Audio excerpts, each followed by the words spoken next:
football gridiron since taking up the sport just a decade ago. They've won 7 of 9 district titles and 4 3A divisions, including the last 3.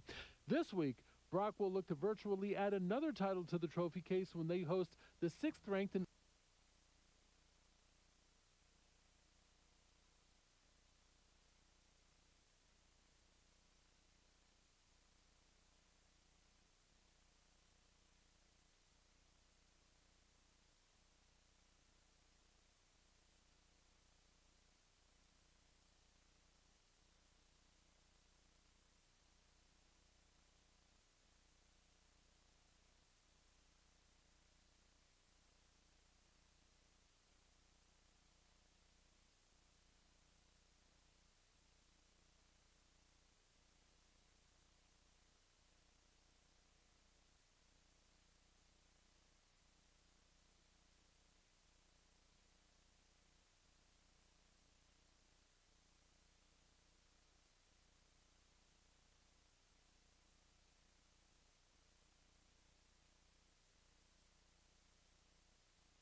Station, Rockdale Booster Club, 5-Star Car Wash,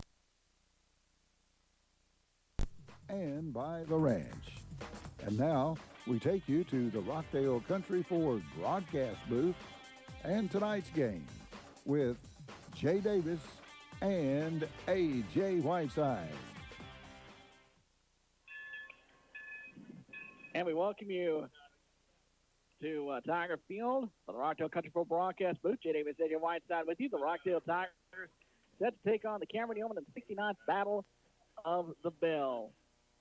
I believe we're set for the national anthem. We're going to take a break because our microphones just won't do justice to the anthem. So we'll take a break and come back with more in just a moment. From the Rockdale Country Ford broadcast booth, the Rockdale Tigers and the Cameron Yeoman, the 69th Battle of the Bell, right here on 98.5 KRXT. Rockdale, Lee's Landing, and Texas Fajita. Lee's Landing has daily specials, and also check out their nighttime specials. Texas Fajita is open Friday and Saturday. Drive-through dining, fast food, all great. All located on Highway 79 here in Rockdale. The Parsley family of restaurants. When you need tires, the place to go is your Napa dealer on West Cameron Avenue in Rockdale. Not only do they carry the tires for your cars and trucks, they've also got tires for your ATVs, farm tires, tractor tires, 18-wheeler tires, anything that needs a tire, they probably can get it for you at Napa on West Cameron Avenue in Rockdale. Give them a call at 512-446-2505. That's your Napa Auto Parts dealer on West Cameron. The national anthem wrapping up. Rockdale Tigers and the Cameron Yeoman, the 69th Battle of the Bell right here on 98.5 KRXT from the Rockdale Country Ford broadcast booth. Jay Davis, A.J. Whiteside with you. And you know what, A.J., we are set for some Tiger football tonight. And this great Battle of the Bell, this one should be another classic. Oh, yeah, here we go. No doubt about that. This is what we've been waiting for. The Rockdale Tigers and the Cameron Yeoman, Battle of the Bell, always exciting, always an exciting game. And we're getting set for the coin toss. For the Tigers this evening, number 11, Blade Barczyk, number 14, Riley Spears, number 68, Mason Michevitz, and number 3, Jerry Marrero Carter. Representing the Cameron Yeoman, number 1, Braylon Drick, number 3, Casey Goolsby, number 6, Jacoris Hartman, and number 52, Mason Festive. Alan Sanders on the PA, running down the captains there. So I just kind of let him do the honors. And middle of the field with the coin toss now.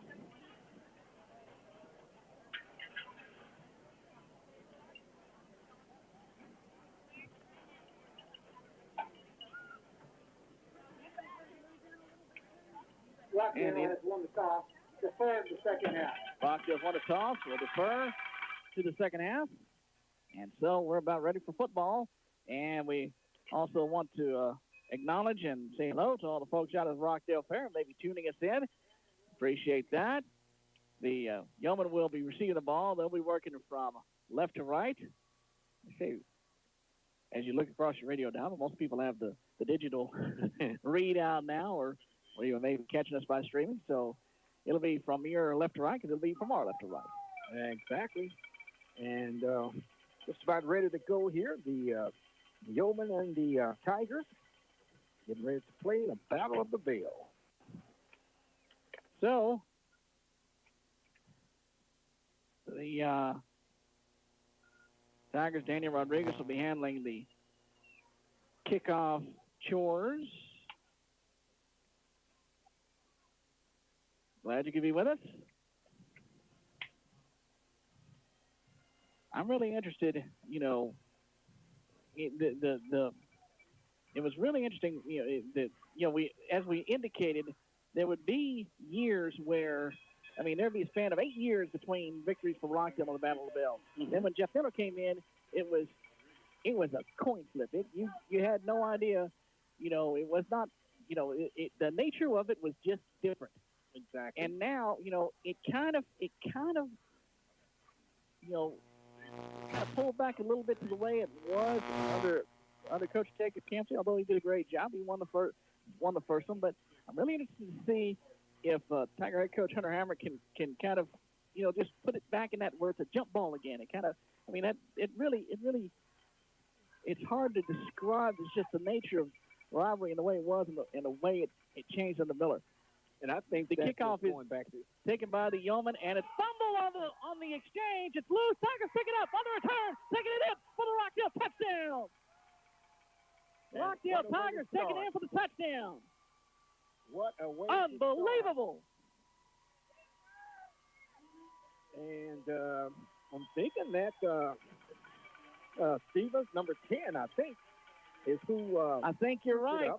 I believe and it was DeAndre Stevens. I'm just trying to get my paperwork together. So, wow.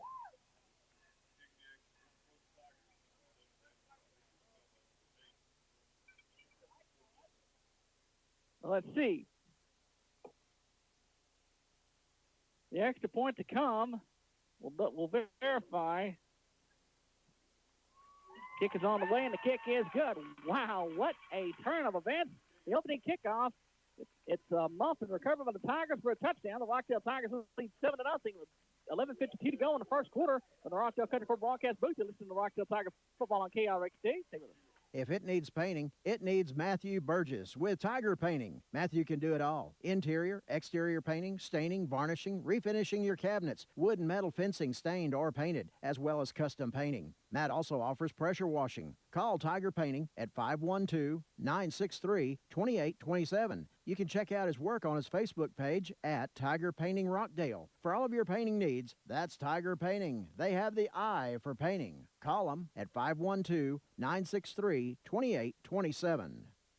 Here's good news from Rockdale Country Ford in Rockdale. Rockdale Country Ford is now taking orders on most 2024 model vehicles. And that means Rockdale Country Ford has big discounts on 2023s to make way for the 2024s. Check out their rates as low as 0%, plus big savings off MSRP. At Rockdale Country Ford, you won't find any window addendums that force customers to take aftermarket items they don't want or need. At Rockdale Country Ford, they are transparent and have the easiest car buying experience in the country.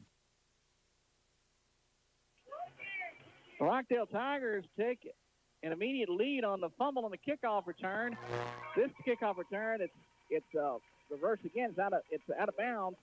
And the Yeoman will have it at their own 28. Let's get the quick touchdown summary with AJ. Okay, the Yeoman fumbled the kickoff, scooped up by DeAndre Stevens, put it into the end zone, and returned it about 20 yards or so.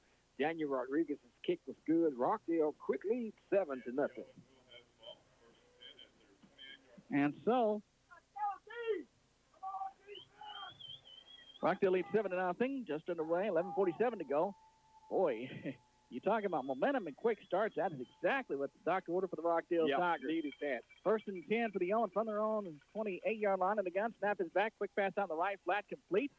Has some room down the sideline. 35 to the 40. And a haul down across the 40 with a first down for the Yeoman is Kadarius Bradley. And the Yeoman have a fresh set of downs. And, of course, they're going to do a lot of that. So the Tigers defensive ends and the cornerbacks and the linebackers, they're going to be really moving around tonight. So 1st and 10 for the Yeoman from their own 42 in the gun. 4 wide. Snap is back. Quick pass out the left flat. Complete. Defender falls down. Has room to the sideline. 40, 35. Pushed out of bounds about the 31, 32-yard line officially. That'll be enough for a first down for the Yeoman. And, of course, that was number 11, I believe, for the Cameron Yeoman. And, of course, Zach Evans on the reception. And 2 plays and deep off inside of Rockdale's territory. And they're just doing what they've been doing. You're just going to have to perform and stop it. 1st and 10 in the gun. 2 receivers to the right, 1 to the left, 2 back to the backfield. Snap is back to Braylon Drake. Inside handoff up the middle. Tiger defense slows him down, stacks him up at the line of scrimmage and pick up the lunge forward for a couple. That'll bring up 2nd down. Kamar Spencer in on the stop, the initial guy there to bring the ball carrier down. Nice play by the Tiger defense. Tiger head coach Hunter Hamrick said Yoeman will put emphasis on the run. 2nd down and officially 9, gain of 1. Snap is back. Play fake, back to throw. Throws a pass right side, complete to the signal to the huddle. Tigers now line up quickly. 3rd down and a long 2 in the gun. Slot to the left, I should say. Play action fake, quick pass left side, complete. 15, runs through a tackle to the 20 and brought down. That'll be enough for a 5-star Commonwealth 1st down for the Rockdale Tigers. And it's Sawyer Chalk. Sawyer Chalk, that's right. Picked up the 1st down. Good soft hands there on the outside. Picked it up, made sure that he had the catch. He did not try to run before he caught the ball. That was a big part of that reception also. And so, Tigers a fresh set of downs. 1st and 10 at their own 20. Line up empty backfield. 2 receivers to the left, 3 to the right. Barczyk takes a snap, will keep up the middle. Bounces his way across the 22, about the 21. Not much more. He'll bring up 2nd down. Picked up a couple. Coming into the game, he had 93 carries for 430 yards and 10 touchdowns on the year. Barczyk. And, of course, what happened that time, he kind of ran in the back of his own player, which, slowed his progress down. But did a pretty good job picking up what he did get. I mean, it didn't look like he picked up that, but it looked like he picked up about 2 yards. It'll be 2nd down and about 8 from their own 22 in the gun. Wing back to the right, tight end to the right, slot right, snap back, play action fake. Barczyk throws the pass left side on an out route through the hands of the intended receiver. DeAndre Stevens incomplete. That'll bring up a 3rd down for the Tigers. Just thrown just a little bit high for Mr. Stevens. Just could not bring it in. I think the juices are running just a little bit high for Barczyk right now. Oh, yeah. They got to be. He's a senior. They got to be. My juices are running high right now. There is a put on and shoot up until the penalty flag on the play. I didn't see that. Yeah. Illegal formation against the Tigers. The penalty's going to be declined. It'll be 3rd down at about 8 for the Tigers. It's going to be 3rd down and long. So the Yeoman coaching staff just decided to let that one slide. Because you'd like to have your opponent in 3rd down and long, because that have given them the play over. Yes. So, 1 receiver to the left, 3 receivers to the right. In the gun. Now back to Barczyk, back to throw. Some pressure. Now rolls out to his right, throws the pass on a run, and it's just overthrown incomplete. I think looking for Chalk down that right sideline and just overthrew him. Kind of would have been similar to the play against Lorena. He hit him down along the sideline on the run. Yeah, could have gotten it there. That could have been a big gainer, though. Just put just a little bit too much on him. These kind of moments, big games like, you hear guys in the pros talk about, Troy Aikman playing in the Super Bowl. In his first Super Bowl, he had to settle down his first series. He was overthrowing guys by 5 yards. He's like, what in the world am I doing here? A rivalry game like this, the guy's emotions are going to be running high, certainly for the Tigers. The punt taken by the Yeoman on the return. Left side, 45, midfield. 45 of the Tigers. They got put on, stood up with little penalty flags down. Thinking likely against the Yeoman, but we'll see. Yep. And a lot of times those are blocks in the back. Exactly. And of course, there's plenty of flags, that's for sure. I mean, everybody that had one has shown how far they can throw one. You got one. You got a flag, throw it. So, officials will holding against the Yeoman.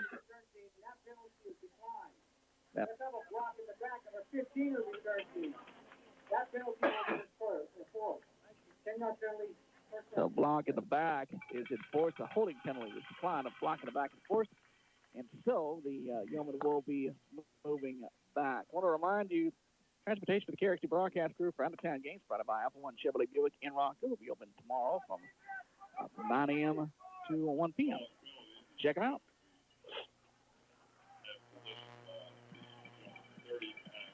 So the Yeoman will start first and 10 from their own 39-yard line. 6:26 to go in the first quarter, 7-0. Rockdale Tigers lead the Cameron Yeoman. A fumble on the punt return. What a muff. There was a fumble on the punt return on the reverse. And Tigers recovered for a touchdown. They lead 7-0. Yeoman look over the sideline for the call. Now Drake in the gun. Quick pass out the right. Flat complete. Has some room to the sideline. 45. Hauled down out of bounds about the 48-yard line. Very close to the first down. You hear the bell in the background there. That'll be enough for a first down for the Yeoman. Mr. Gooseby, Jason Gooseby on the reception there. He's a senior for the Yeoman. Good football player also. I know he has some relatives listening in tonight.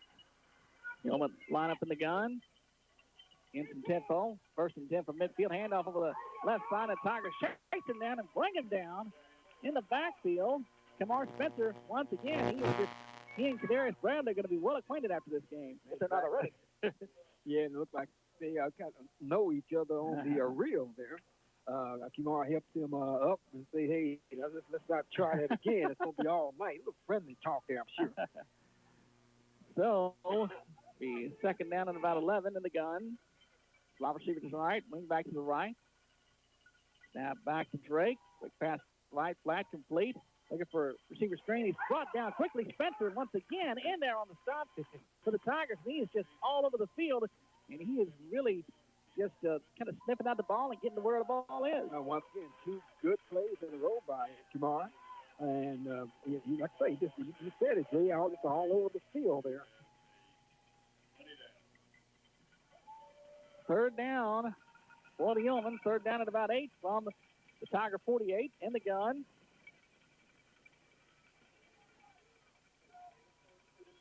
Three wides to the left, one to the right. Snap back to Drake. Run a draw up the middle. They're still trying to establish the run game, trying to get that going. Tiger head coach Hunter Hamrick said they had recently been just giving some different guys some looks at the running back spot to vary it up, see if they can get the running game going. Second down and 11 in the gun with a man in motion. High snap, but he brings it down. Jet sweep give coming wide left. Has some room to the 30, 35, 40, 45 midfield.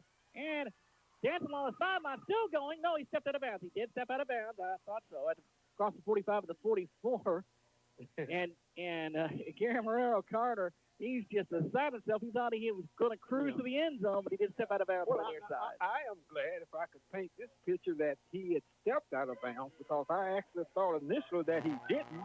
And the way Gary Marrero Carter had pulled up, he kind of slowed up and started a little hopping limp, and I thought, it looked like hamstring or something. Exactly. So when I saw that was just his reaction to, man, I stepped out.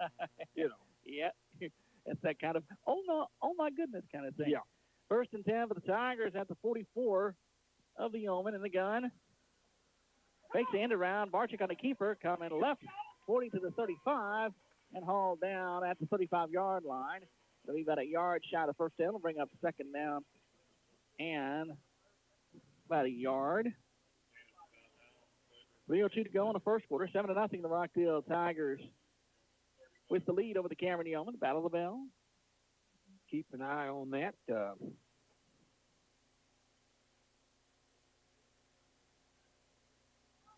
Tigers getting the call from the sideline. Tiger head coach Hunter Hamrick in his first Battle of the Bell as head coach. He was part of the Battle of the Bell as offensive coordinator for the Tigers for several years. Play action fake. Second down, deep ball right sideline, corner around, and it's overthrown incomplete. Looking for Marrero Carter that side. And that was a good chance, a good time to do that. Yeah, that second and one, that's the, John managed to talk about, you get that second and one, you take your shot right there. 2:24 to go in the first quarter. It's a 7-0 lead for the Rockdale Tigers.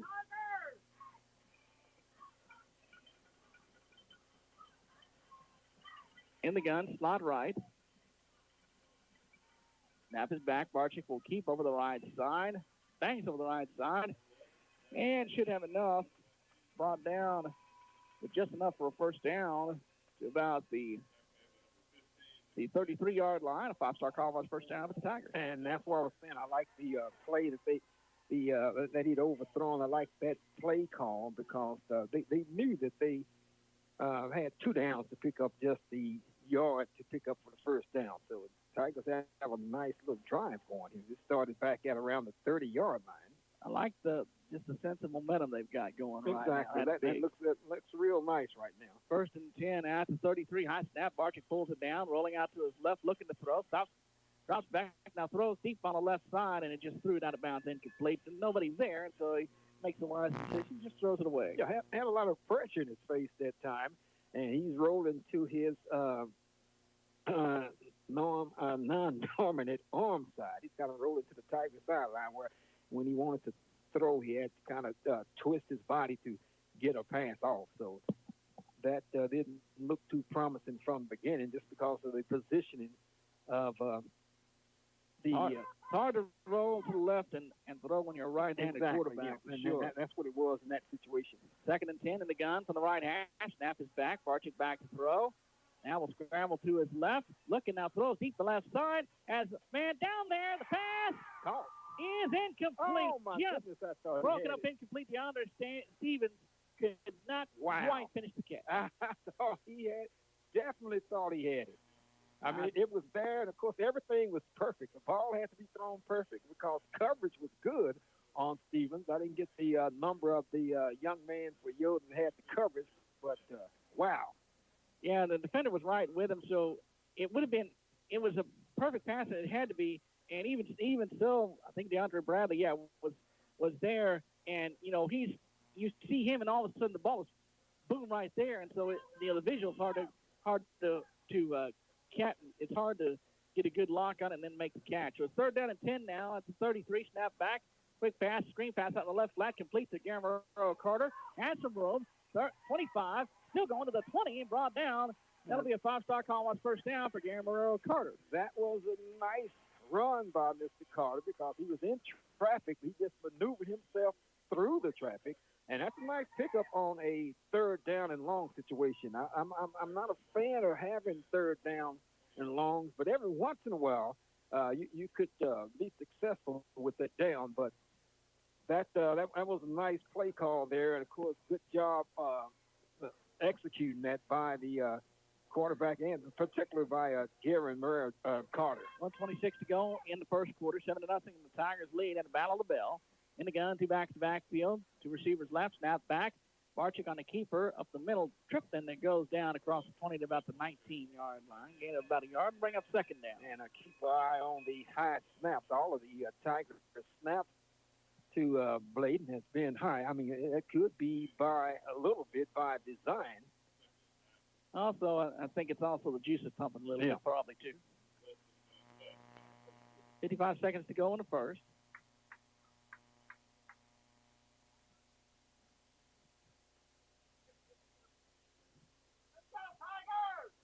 Tigers break the huddle. Receivers ready, centers ready. Now in the gun.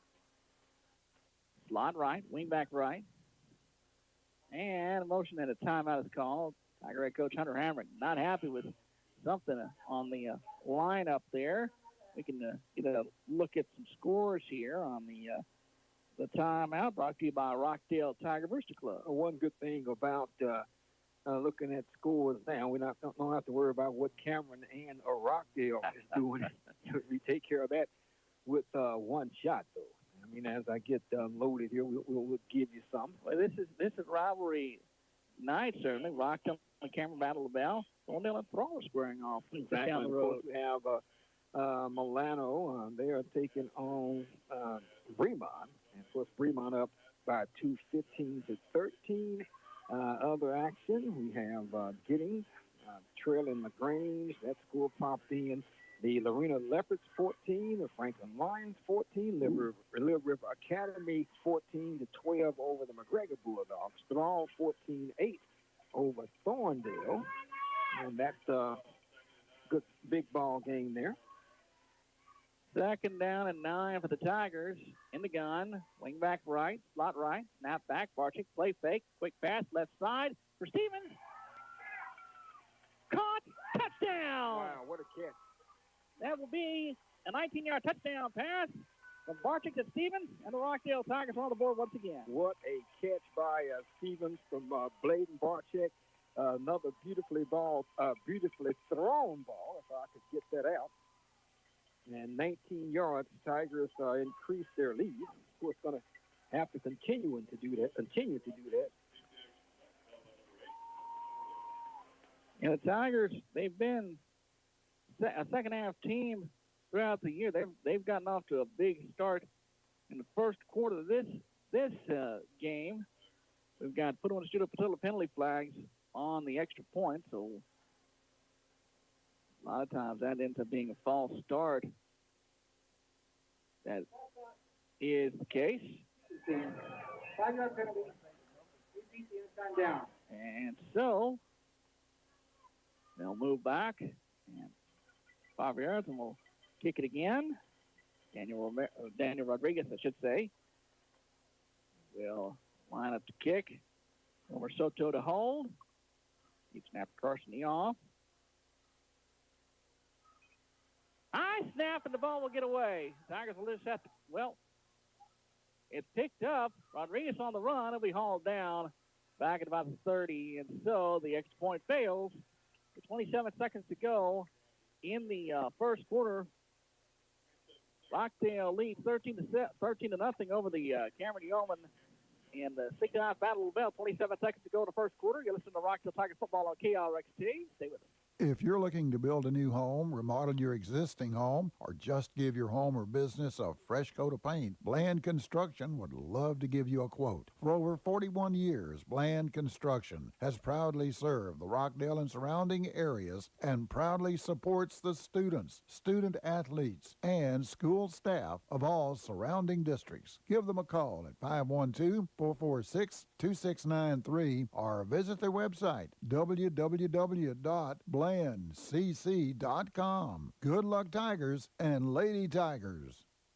Looking for personalized gifts for all special occasions, embroidery, custom vinyl, and custom print items? You'll find it at Two Doors Down Embroidery, 229 North Main in Rockdale. Stop in today and shop Two Doors Down. Open Monday through Friday, 10 until 5. Owner Kathy Perry invites you to come in. Call 512-543-5090 or email twodoorsdownembroidery@gmail.com. From the Rockdale Country Club broadcast booth, J. Davis, J.J. Whiteside with you. The Rockdale Tigers lead 13-0 over the Cameron Yoeman in the 69th Battle of the Bell. Kickoff coming. We'll get the touchdown summary in a moment. High pop-up kick. Taken by the Yeoman. That's their own 23. Here's that reverse. Coming left to the 30. Runs through a couple of tacklers and has big room down the sideline, midfield to the 40. Sideline to the 30. To the 20. To the 10. He just ran over a defender and will take it in for the touchdown. And Tiger coach, we got a flag down. We got to put a Patilla penalty flag down, so we'll check the flag. The returner, DeAndre Bradley, he just ran through a Tiger defender. Exactly. Let's check the flag here. See if it stands. 32. Wow. Holding against the Yeoman, so it's coming back. Wow. My At least make them earn it a little bit more there.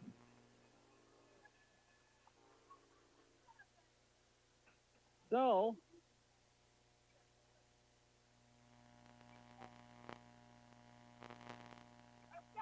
Bradley returns it for a touchdown. It's called back by a penalty. First and 10 at their own 40-yard line.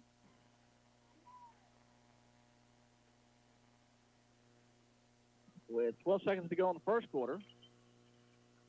In the gun. Snap is back to Drake. Screen pass out left flat. Big tackle brought down back in the backfield for it's going to be at least a loss of a yard. That'll bring up second down, and that will take us to the end of the first quarter. Sawyer Chalk once again making a play, and that will be the final play of the first quarter. I would just say Sawyer and number one and number two, they're all over the place tonight. They are indeed. That's the first quarter of the Rockdale Tigers with a nice start to this Battle of the Bell. The Rockdale Tigers lead 13-0 over the Cameron Yeoman. Second quarter coming up from the Rockdale Country Club broadcast booth. You listen to Rockdale Tiger football on KRXT. See with us. There's a switch.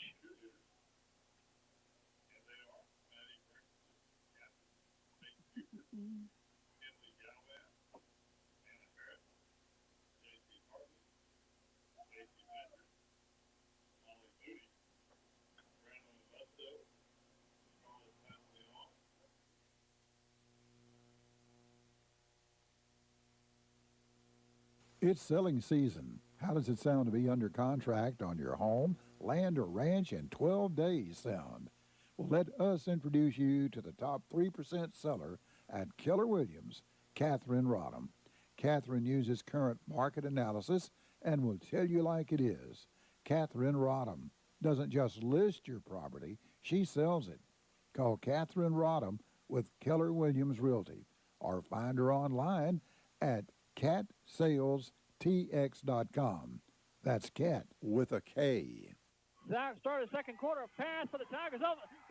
But the Yeoman over middle, intercepted by the Tigers on the return. Wow. It's taken down at the 40-yard line. Braylon Drake rolling out, and again, who got the pressure there? I think it was Kamar Spencer with the pressure, and the pass was tipped around and intercepted by the Tigers, and they'll have it at the 40. The officials are talking. And once again, that's what pressure will do for you. I keep harping on that. Everybody loves to see cornerback sacks, but I'm one of those guys that just like to see pressure and what pressure could do. Wow. Yep. Wow. Turnover. Tigers have possession. And I can tell you, I know Mr. Drake. He's a very good quarterback, and he's like Bladen. I think they're seniors. He's always trying to make a play. Yep. So 1st and 10 for the Tigers at the 41 of the Yeoman.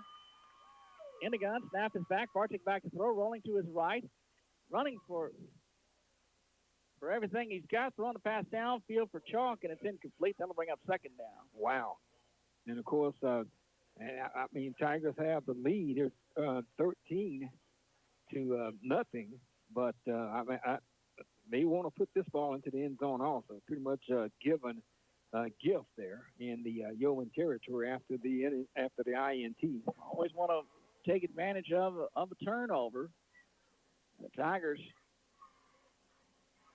they're playing with an extra bounce in their step, and those bounces are going. The bounces of the ball are going their way. Second down. There's a handoff up the middle, coming left.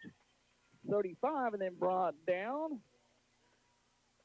for the Tigers. Wilmer Soto on the carry. Picks up about 7. It'll bring up second down about 3. Of course, Soto, a good run. He gets the ball and he covers it up, makes sure that he's not going to turn it over. Of course, it'll be hard for him too, the way he covers it up. And just barreled his way down towards the first down marker, leaving himself in third down and manageable. And I'm pretty sure this is 2-down situation here. Yep, 3rd down and 3. I misspoke a moment ago. It is 3rd down and 3. Tigers in the gun. 2 backs in the backfield. 2 receivers left. 2 tight ends set. Snap back to Barczyk. Hand off over the right side. Hanson breaks the tackle. 25 to the 20, to the 15, to the 10, to the 5. Takes it all the way for the touchdown. About 31 yards, Sawyer Chalk. The big run for Sawyer Chalk, and the Rockdale Tigers are on the board once again. What a play.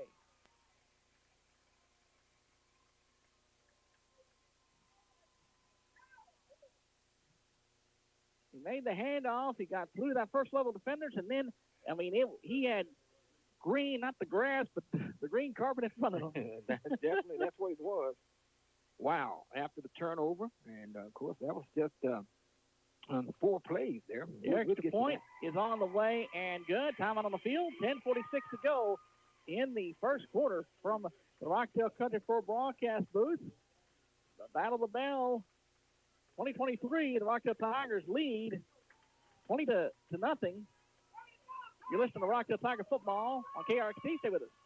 For quality body work, Scott's Body Shop, family owned and operated since 1994, can give you the expertise, convenience, and reliability you want. They give estimates. They have towing, rental cars, ADAS calibrations, paintless dent repair, glass repairs, and installations. 548 North Highway 77 in Rockdale. Call this number, 512-446-7391, Scott's Body Shop. Nathan Bland with Rollo Insurance in Rockdale says, come see us and find the right coverage at the right price. They're an independent agency with dozens of carriers. Familiar names you know like Germania, Holheim Prairie, Nationwide, Allstate, and Progressive. Not only home and auto, but commercial, farm, and ranch. Nathan Bland will work with you at Rollo Insurance at 113 North Main in downtown Rockdale. Call 512-446-0001.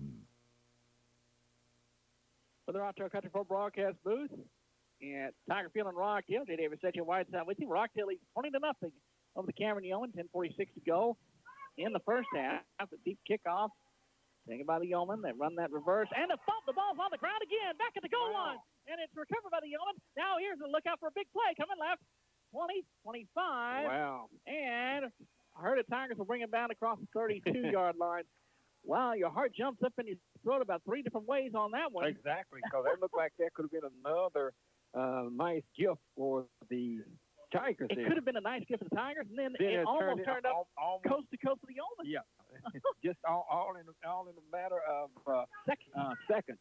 Let's get the touchdown number. Okay, 40 yards they covered in 4 plays, 31-yard touchdown run by Sawyer Chalk, and of course the extra point was good by Daniel Rodriguez. Rockdale 20, and the Cameron Yeoman is yet to score. Oh, that would have been nice, even if they did not get a turnover there. I thought it was 2 different, it was 4 or 5 things that could have happened, like you're saying. They could have fumbled the ball there. Could have been brought down there where you had, like a first down at your own 1-yard line or what have you. And, could have a long touchdown run. All of that, like I said, in a matter of a second. That's what I was trying to get the word down because there was just all of those things all at play all at once. It's like trying to grab at a bunch of balloons all flying up at once. 1st and 10 for the Yeoman from their own 41. 20-0 Tigers lead. Inside handoff coming left. Flips the tackle across the 40 to about the 45-yard line, and then brought down. We'll bring up second down at about gain of about 4. Bring up 2nd and 6.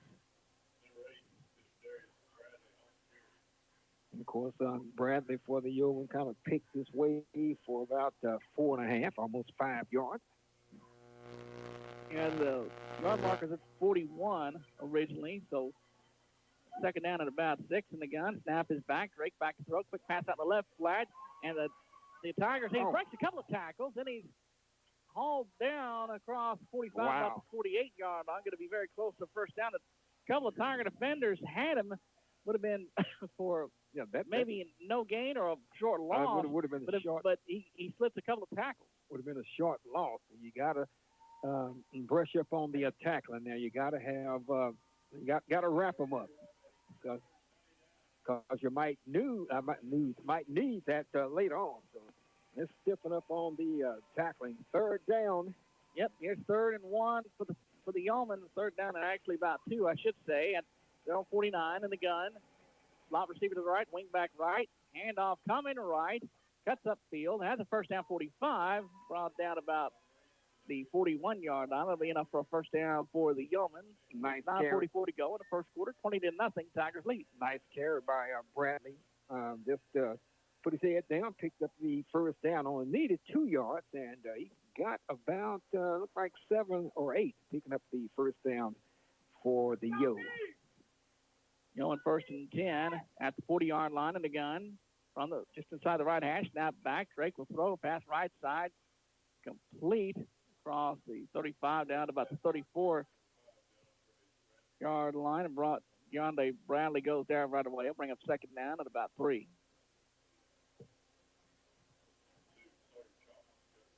Sawyer Chalk with the tackle there. Bring up second down and about a long 3, maybe 4. Drake in the gun. Slot receiver to the left. Wide out to each side.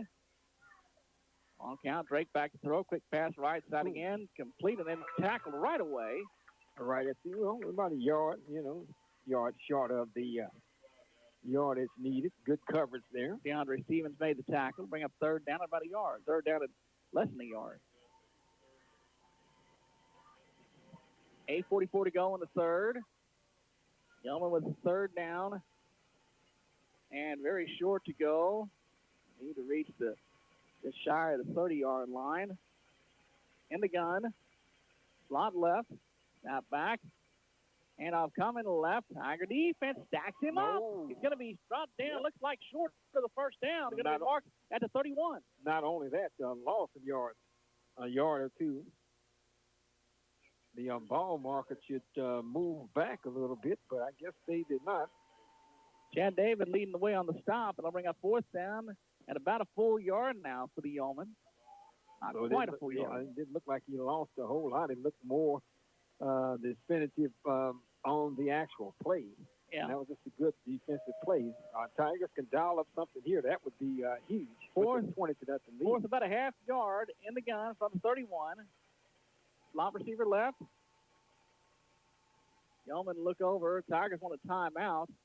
Tiger head coach Hunter Hamrick calling the Tigers over, and Tiger defensive coordinator Renee Muniz wants to talk things over. We'll get the Rockdale Athletic Booster Club timeout. We can get some scores in here. Hook up some more scores here.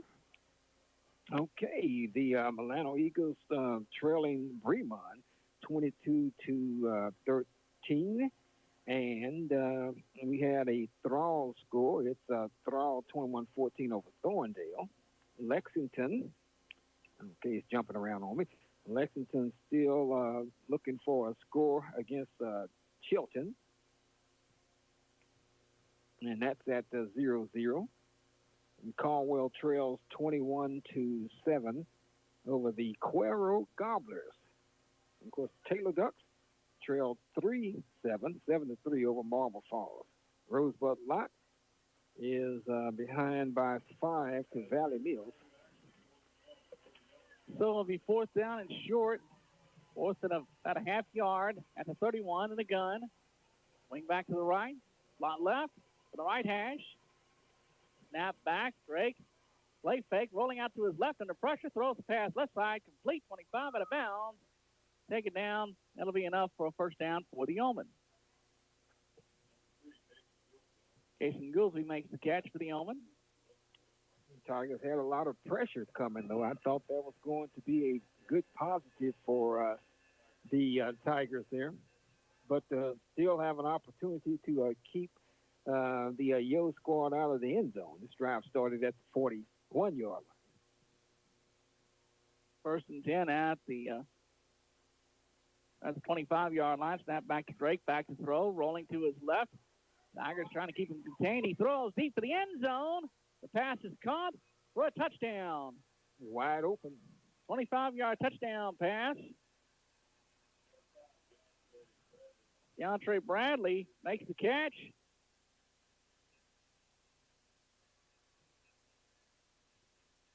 Good throw and catch. 25-yard touchdown pass from Drake. The extra point to come. 7:20 to go in the first half. The extra point pressure on the kick. The kick is on the way and good. Time on the field.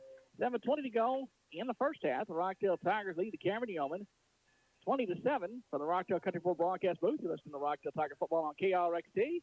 6-9 Battle of the Bell. Stay with us. Hey everybody, Gaddy's Pizza in Rockdale has their buffet open 11 till 2 and 5 till 8 every day. In addition, they have a bigger salad bar, pasta bar, and different pizzas. And the dining room is open.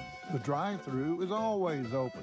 You can call in your order and it'll be ready when you get there. Call 512-446-2222 or order online at their website, MrGaddy'sRockdale.com. They're open 7 days a week.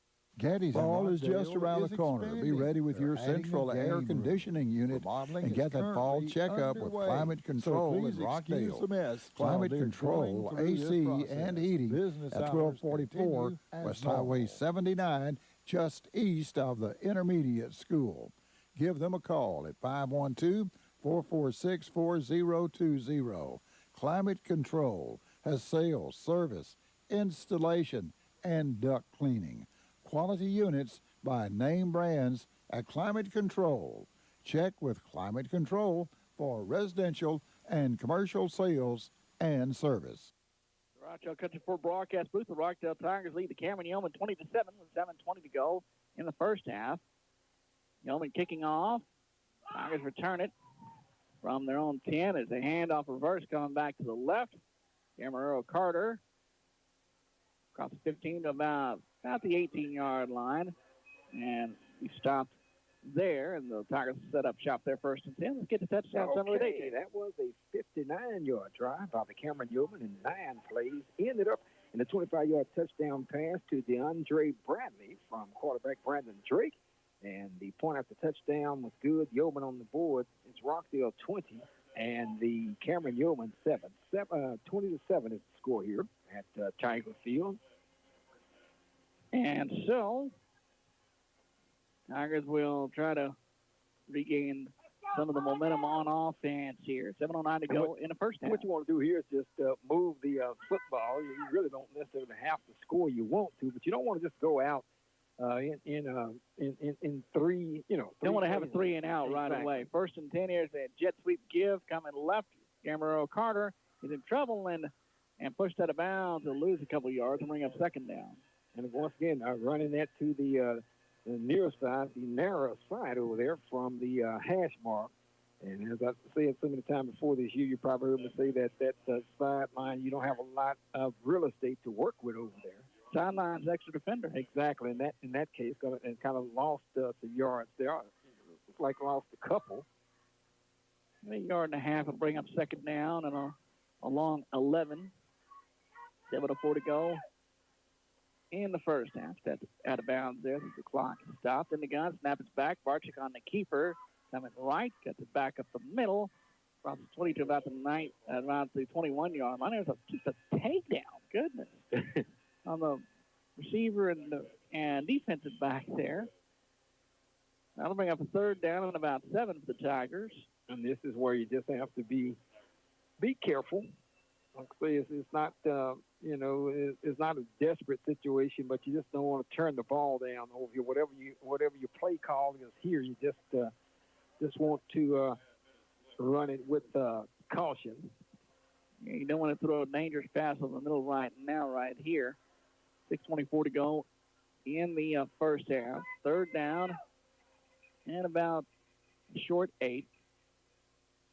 And the Tigers will call a timeout. So Rockdale Tiger Booster Club timeout with 6:15 to go in the first half. And the Tigers want to talk things over and take a look at what the play call there. And just, kind of with all those things in mind as far as, just want a safe pass and a smart play here. That's what you're pretty much talking about right now. And naturally, you're talking about what play you want to run and just making sure the kids are where they need to be.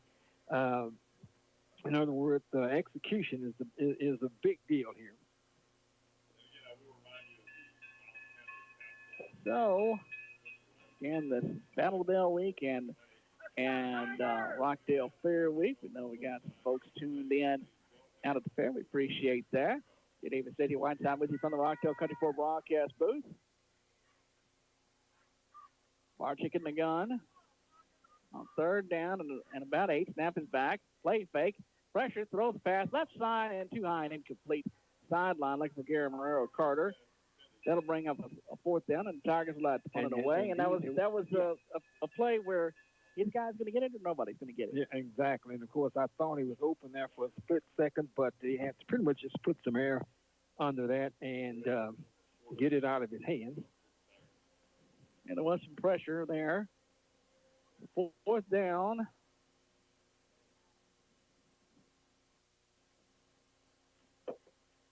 The Yeoman back for the returns, Casey Goolsby. Snap back for the punt. Punt is away. Goolsby will chase it. Oh, near sideline. It takes a Yeoman bounce right about the 45 and will die there. The Tigers will down it. And so the Yeoman will have first and 10. Eric Shepard down it there. Yeoman will have first and 10 at their own 45-yard line with 6:02 to go in the first half. That was going to take a nice Rockdale bounce, but kind of just checked up and stayed where it was, bounced backwards about a yard or so. Bit of, as you say, a bit of a Yeoman bounce. It's at about the 45-yard line. Tigers defense need to stiffen up, play like they've been playing for the past few weeks or so. First and 10 for the Yeoman from their own 45 from the left hash. 4 wide, 2 to each side. Snap is back. Back to throw Drake. Throws pass left side complete. To the 45 runs through a tackle and brought down. Elijah Goodrum makes the catch. That'll be enough for a first down for the Yeoman. And of course, it's going to have to just put a little bit of pressure. I mean, he's throwing safety passes, meaning that, that they're kind of difficult to cover. So Tigers just going to have to find some way to be there quicker, or at least try to put some pressure on the quarterback to make some errant throws there. First and 10 from the 42. There's a handoff over the left side.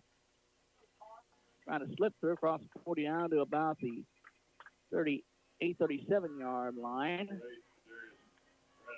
There's Bradley on the carry for the Yeoman. And about 5, bring up second down at about 5.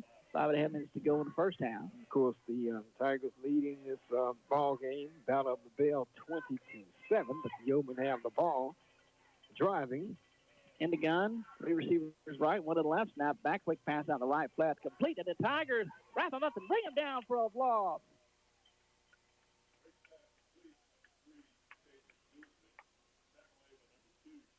Sawyer Chalk again making a play. Once again, he and Kamar Spencer have just been all over the field. So third down. Now this is pretty pivotal for a first half. Play, it's pretty pivotal third down I here. think so, because I don't know what it depends on what Cameron does. Do they pick up yardage or what have you? Third down and 8 in the gun. 3 receivers to the left. Snap back. Drake back to throw. Wants to go deep left side. Receiver is there, but it's overthrown and done for, but it's overthrown incomplete. That'll bring up fourth down. And, of course, that overthrown could have been because of the pressure that the Tiger defender had. So he actually just kind of bear crawled over Yeoman Lyman to try to get to Drake, and Drake saw that. He had to get rid of the football. And he was kind of backpedaling. That took some mustard off the ball, off the pass there. So it's fourth down and 8. Yeoman will go for it in the gun. Now, dropping back as Drake looks like he'll punt. He'll quick punt. The punt is away. Tigers have somebody back there calling for a fair catch and making it at their own 10. That was Guillermo Carter. No, it was Toya Chalk. I'm sorry. No, it was Carter. Yeah. Sorry. And that was well, I think that was a good deal by the Cameron Yeoman. I mean, probably the smartest thing to do, and you got to give Tigers some credit, too. And what set that up, making them decide to punt the ball, was the previous play where the screen pass was snuffed out and dropped down, and you had a loss from it. So, and Tigers in the same situation again, just take care of the football. Run this clock down and go into the locker room with the lead. Yep, first and 10 from their own 13-yard line in the gun. 2 receivers left, 2 backs in the backfield. Snap back. Archie will hand it off over the right side. Slipping through, has some room across to about the 15-yard line. And brought down. When we're Noah Sawyer Chalk on the carry. Picks up about 3. It'll bring up second. No, got picked up about 4. Bring up second out at about 6 before we wait to go in the first half. 4-yard gain. That's what you want in the shot of your own goalpost.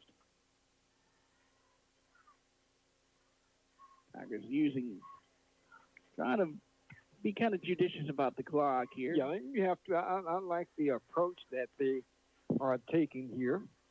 And that was a nice bit of yardage picked up on the first down play, and that's what you like to see. Second down and 6 in the gun. Slot left, snap back. Barczyk will keep.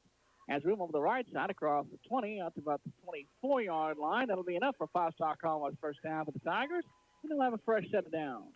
I think Bladen loves those type of runs. Now, he is a quarterback, but he runs like a running back. He could be one if needed to be, but need him at that QB position. And sometimes you see him on the defensive side of things also.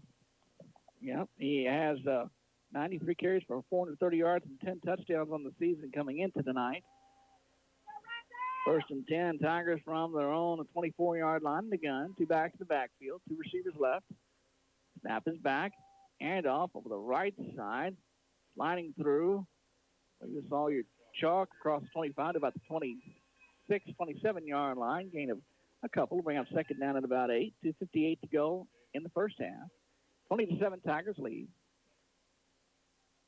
And just a drive like this, just you consume a little bit of clock and get a couple of first downs. At least you almost start to take some of the momentum there with that big play. You kind of take a little bit of it back. Exactly. And of course, if the Tigers could, if they could get something out of this and increase on that lead, that'd be monumental. Exactly. And of course, coming out of the locker room, they're going to have the football. Second and 8, back to throw. Barczyk under pressure, splits the tackle, has room, now throws the ball left side, receiver wide open midfield to the 45-40.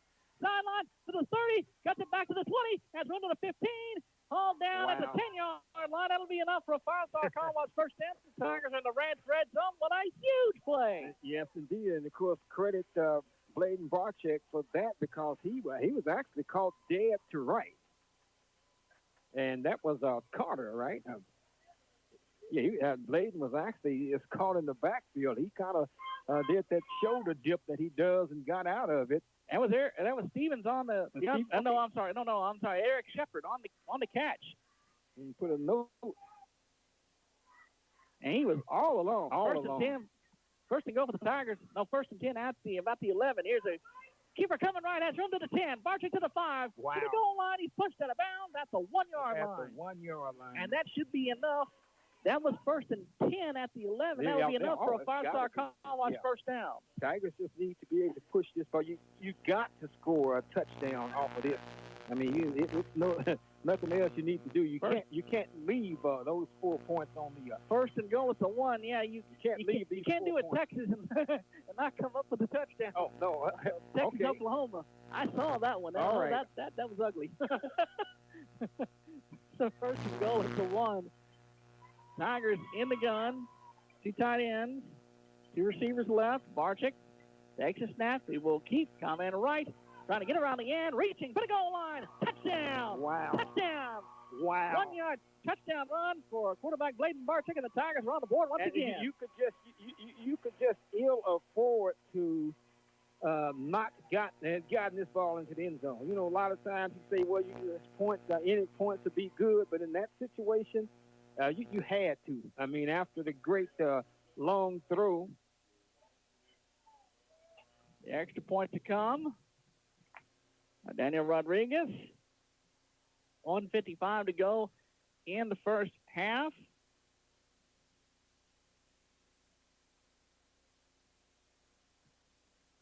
Good snap and hold. The kick is on the way, and the kick is good. Time on the field. 1:55 to go in the first half. The Rockdale Tigers lead the Cameron Yeoman Battle of the Bell, 27-7. You listen to Rockdale Tiger football for the Rockdale Country Club broadcast booth on KRXD. Stay with us. Hey everybody, Gaddy's Pizza in Rockdale has their buffet open 11 till 2 and 5 till 8 every day. In addition, they have a bigger salad bar, pasta bar, and different pizzas. And the dining room is open. The drive-thru is always open. You can call in your order and it'll be ready when you get there. Call 512-446-2222 or order online at their website, MrGaddysRockdale.com. They're open 7 days a week. Gaddy's in Rockdale is expanding. They're adding a game room. Remodeling is currently underway. So please excuse the mess while they're going through this process. Business hours continue as normal. Coming soon, a Gaddy's Game Room.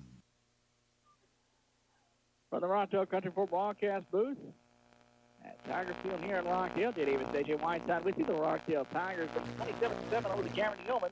1:55 to go in the first half of play. The Battle of the Bell. Tigers last on the bell here at Tiger Field in 2020. Tigers getting set for the kickoff. Daniel Rodriguez ready.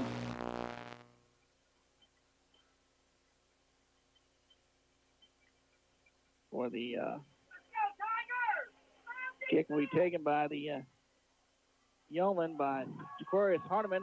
Wow. And the ball came loose. And they covered up at the 5. The ball came loose. The Tigers recover at the 5-yard line. Oh, my goodness. Wow. Oh, my goodness. Well, I tell you, When it's going your way, it's going your way. Well, I'm gonna have to pretty much save what I want to say something, but it's too much game left. But I'm gonna go ahead and just save that. But it's a start. Trust me.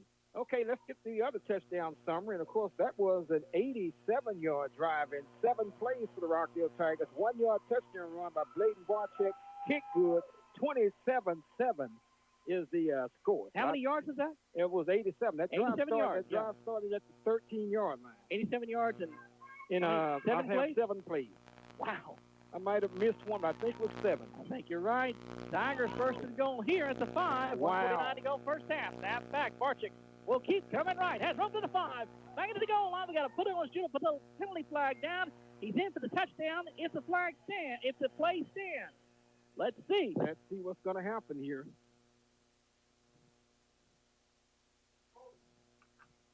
Holding against the Tigers, so it'll come back. Wow. So, Yeah, I don't know how. Well, I mean, I guess it could happen though, but it's not necessary to hold on. You're right at the goal line, and it's not like it's dropping back. That's what I'm saying. I'm not saying it couldn't happen, but generally you don't get a holding off of a running play. it'll be first and goal at the 15-yard line now. But Tigers still have the football and still can put some kind of a point. If they can somehow punch this in, that would be monumental also. Don't get me wrong. Don't take that wrong when I say, I mean, it's hard to, it could happen though, but I mean, everything happened so quick. I don't think anybody had time to hold. First and goal at the 15 now. 1:43 go first half. Inside handoff coming left, cuts it back. Looking for room. Banging across the 10 down to about the 9-yard line. We'll bring up second down. Wilmer Soto on the carry. Second and goal at the 10. 1:26 to go and counting in the first half. Tigers again being deliberate here. They don't have to hurry with exactly. 1:19 to go. You have a nice lead. I mean, still a lot of football left to play, and you want to be the last person to touch this ball in this before you first go into half. the locker room. And keep in mind, coming out of the locker room. Indeed, first it'll be second and goal at the 10 in the gun. Snap back. Barczyk will keep her on the right end. Cuts it back. Looking for room. Banging down to about the 5-yard line. Nice 5-yard run. We'll bring up third and goal at the 5. Now you got third down coming up, and I don't even want this situation to have to even come up what to do on fourth down, because I'm a little unorthodox. I know what I would do. I'm just gonna leave it at that. You can figure that out. Listen up, I know it. Third and I would third and goal at the 5 in the gun. Snap back. Hand off. Porto coming left, bouncing over left side to the 5 to the 3 to the goal line. He is marked down short at about the 1 with 20 seconds left. Yeah. Tigers have no timeouts left. They'll hurry to line up with 13, with 12, with 11, with 10. Snap is back. Barczyk, hand off, and we got to put on his Judo Patella penalty flag. By golly. All starting at the Tigers. Yeah. No, by golly. And you knew, yeah. And you knew something like that was going to come about, because everything was, you was trying to hurry up everything. Everything was rushed. Exactly. So it'll be fourth and goal at about the 6 now. And if they score on this one, wow. You just imagine penalty was on the offense after 10-second runoff. Therefore, that's the end of the half. Well, yep, that's it. So a penalty against the offense with no timeouts means a 10-second runoff. So that is the end of the first half of play. So the Rockdale Tigers, still, they'll take it going into the locker room here at halftime. They lead 27-7 in the Battle of the Bell over the Cameron Yoeman. We'll take a 2-minute timeout, come back with more in a moment from the Rockdale Country Sport broadcast booth at Tiger Field. You're listening to Rockdale Tiger football. It's the 69th Battle of the Bell on KRXT. Stay with us. Bossler Energy is a proud supporter of the Rockdale Tigers. The Bossler family has always been a part of Rockdale Tiger history.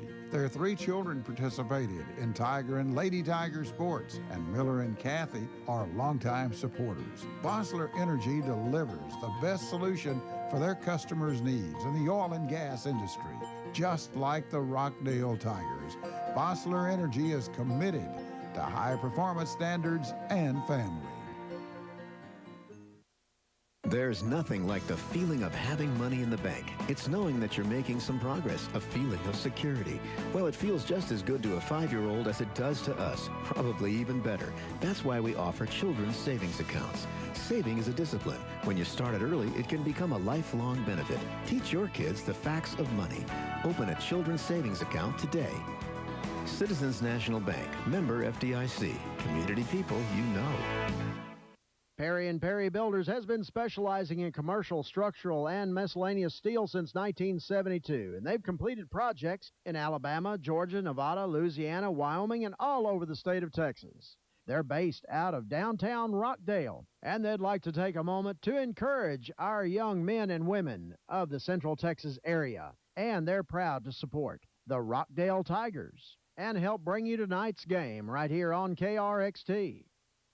Cafe Corner, a great convenience store and gas station, is conveniently located at Highway 79 and 487 here in Rockdale. They're open 7 days a week, 6 a.m. till midnight. They've got breakfast specials, your favorite beverages, snacks, and Valero gas. That's Cafe Corner, a great convenience store in Rockdale. For the Rockdale Country Sport broadcast booth, at Tiger Field in Rockdale, Jay Davis, A.J. Whiteside with you. The Rockdale Tigers in the 69th Battle of the Bell lead the Cameron Yoeman 27-7 at the half. And the Tigers have been, the big thing is the Tigers have been opportunistic, to say the least. On the opening kickoff, the Yeoman fumble, and DeAndre Stevens recovers it and takes it 20 yards for the touchdown. Extra point good, made it 7-0 with just 8 seconds off the clock in the first quarter. Cameron responds with a quick drive. Tigers get a big stop to force a turnover on downs. Tigers have to punt it away. And then later on, 27 seconds to go in the first quarter, a 19-yard touchdown pass to DeAndre Stevens. The extra point fails on a high snap. And Tigers led 13-0 with 27 seconds to go in the first quarter. Dr. Bradley returns the kickoff for a touchdown, but it's called back by a holding penalty. The Yeoman have a first and 10 in their own 40. Then the Tigers get pressure on the quarterback, Drake. That leads to an interception. It's bobbled and intercepted, returned to the 41-yard line. That sets up a fourth-play, 41-yard drive in for the 31-yard touchdown run by Sawyer Chalk. Make it 20-0 with 10:46 to go in the first half. The Yeoman get on the board. 9-play, 59-yard drive in for the DeAndre Bradley 25-yard touchdown pass from Drake. Extra point good, made it 20-7 with 7:20 to go in the first half. The Tigers, deep in their own territory, they're able to put a drive together and respond. 7 plays, 87 yards. And ends with a 1-yard touchdown run by quarterback Bladen Barczyk. The extra point good, made it 27-7 in favor of the Tigers. With 1:55 to go in the first half. Then the Yeoman muffed the kickoff. The Tigers recover it at the Yeoman 5-yard line. Looks like they got it for a touchdown, but a procedure penalty brought them back. Then they get called for penalty, brings it back to the 15-yard line. the score was called back on a holding penalty, put it back to the 15. And then Tigers get right back up on the goal line, but they're called for penalty with under 10 seconds left, and ends up they had no timeout, so that meant a 10-second runoff, and that's the way the first half ends. Tigers leading 27-7 at half over the Cameron Yeoman. And AJ, you know, in every one of these games that I've seen, you know, you expect it with, you know, in a rivalry game, but it's just more so in this game than any other that I've seen. In this rivalry, any other I've seen, it's a matter of who has that early surge of emotion, early surge of momentum. I remember, you know, the Tigers won the bell in 07, then going over to Cameron in 08. Both teams were ranked, and it was a hype game, and it was emotions were so up, and you know, there was a turnover early, and the Yeoman got out on the board, and then another turnover. Tigers muffed the kickoff, and it ends up for a touchdown. And the Yeoman just got control and just rolled from there.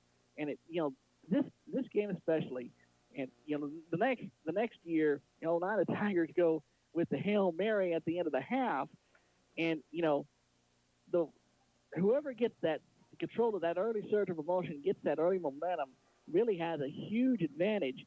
And that's been the case for the Tigers in this first half. They got the fumble on the kickoff, the opening kickoff. They returned it for a touchdown, and they just were able to get out and get that early lead. And that was just huge, especially in this game. And of course, the Tigers taking advantage, as you should, of their opponent's turnovers and mistakes or what have you, and really has not had any of those for themselves. They've still got a lot of football left to play. I like the fact that the Tigers have done what they're doing, what they've done in the first half, and they need to come out the second half and try not to get too, complacent with what has happened, and let this thing slip away. Because definitely your opponent can put some points on the board. 2 words: killer instinct. Exactly. Come in on that first drive of the second half, take it down, and punch it in. Mm-hmm. And that would be a huge again. That momentum. That's grabbing that momentum to start the second half. That would be huge. And even if you, this is some people say a lot of ifs. Even if you take the opening drive, kickoff to start the second half, and just create a long ball controlling, time-consuming drive, eat up about half of the quarter. I mean, that'll help. Yeah. And then whenever you get the football, you continue to try to do the same thing. There's still a lot of football left to play, but this is really, and I'm trying not to say a surprise, because I've always said, I mean, we watched the Tigers play the Franklin Lions at the time. The Lions, they was number 1 in the state, probably still is number 1 at this point, and they pretty much, I'm not going to say shut them down, but they scored less. That was the less points that the Lions have scored in a long time. Yeah, and I would say it is a surprise in just from this perspective. The Tigers have been a second half team, even in both those games, Franklin and Lorena, and in the game against Troy when they came out flat in the first half and just came out on fire in the second half. They've been a second half team. For them to come out in the first half and play like this, that to me has been at least a bit of a mild surprise. So they really got out to that great start. And the key is going to be continuing that in the second half. Exactly. And of course, just think, what if they had Yeoman tried to give them another gift, and that's what they actually what they have. I mean, turnover is part of the game, though, and they had to put that ball into the end zone. You'll be feeling much better about things, but still a lot of football left to play. This is the Battle of the Bell. We've seen some strange things happen. Oh, yeah. And we've got Halloween coming up, and just hold on. Yes, indeed, and it's one thing we tell our listeners: just buckle up and hold on. It should be a wild second half as well. We're at halftime. Battle of the Bell and Rockdale Fair Week, 27-7. Rockdale Tigers has lead over the Cameron Yeoman from the Rockdale Country 4 broadcast booth. We're going to go to our halftime reports next. You listen to Rockdale Tiger football on KRXT. Stay with us. Which?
Hello, my name is Jeff Johnson, and I'm the owner and operator of Rockdale Estates and Rehabilitation.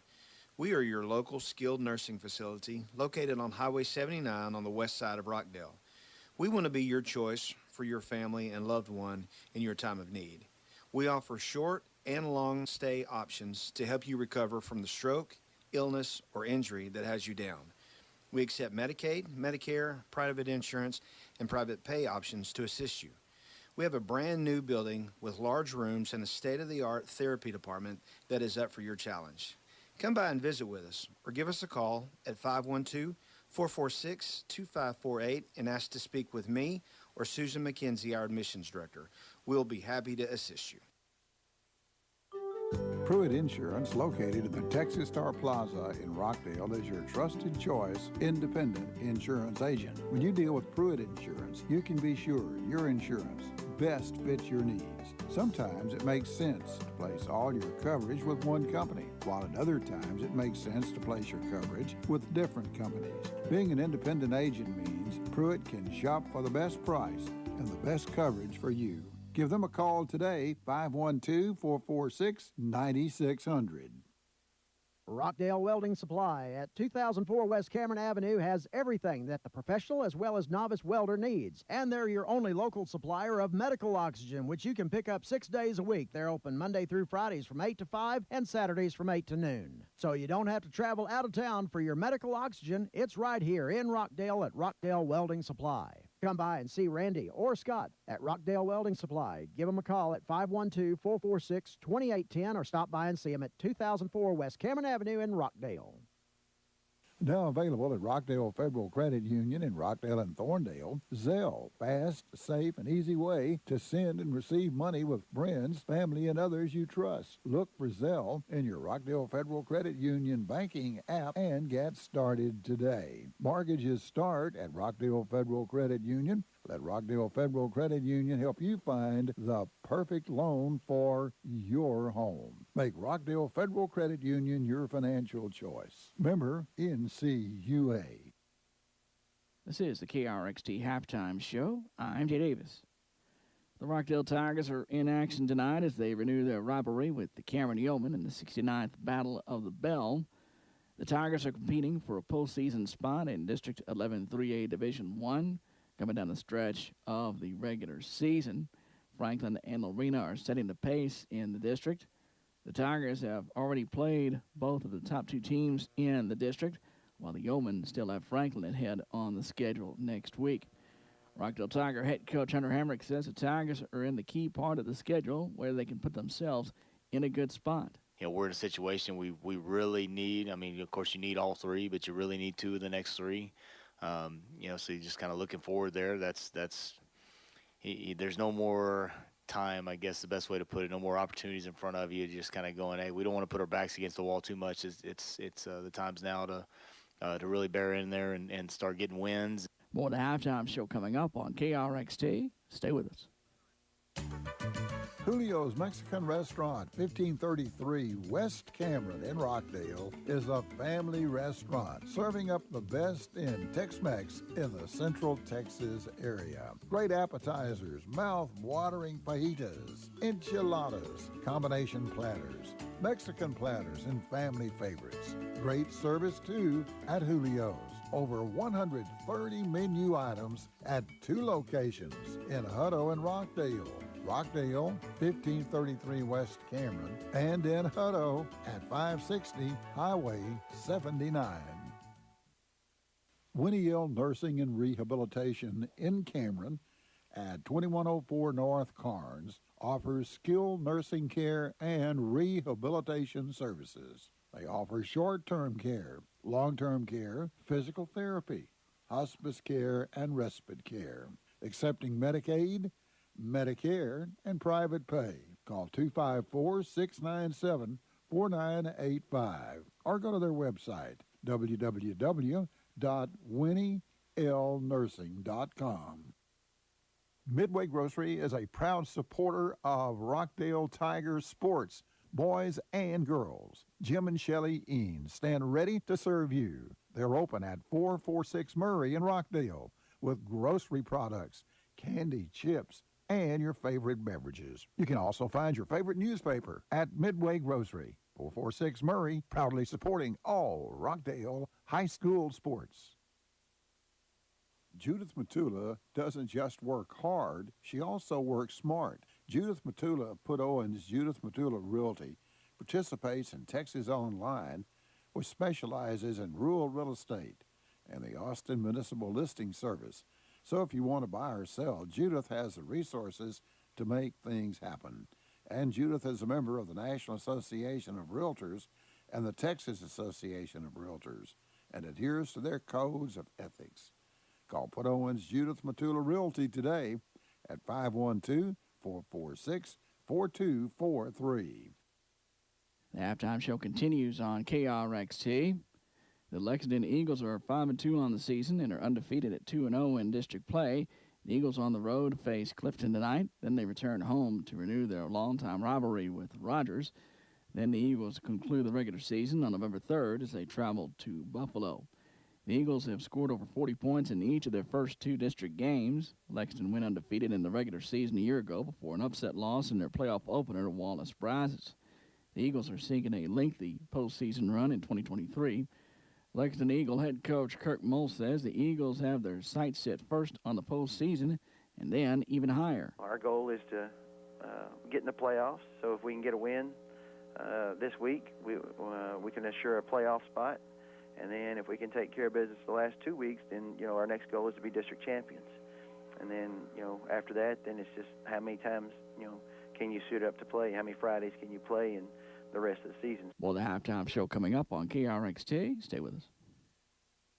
Capilino Dodd Krebs at mesofirm.com reminds you that if you or a loved one has been diagnosed with mesothelioma, lung cancer, throat, stomach, or colon cancer, and if you've been exposed to asbestos through work or by washing clothes, the attorneys, staff, and investigators at Capilino Dodd Krebs will help you and your family through this tough time, even if you had an asbestos non-malignant claim in the past. Call 1-888-MESOFIRM today or visit mesofirm.com. There is no charge for a consultation, and they can meet you where it's most convenient for you.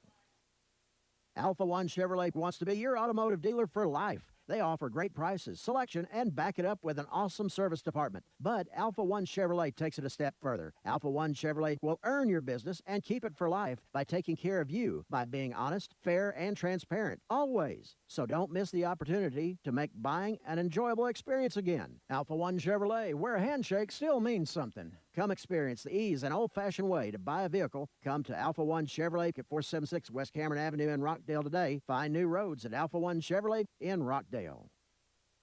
Texas Propane, Highway 77 and 79 east of Rockdale, is your home-owned and operated full-service propane dealer, offering service for farm, ranch, and residential customers. Check with Texas Propane for gas logs and fireplaces, heaters and water heaters, and Renai tankless water heaters, home and farm delivery.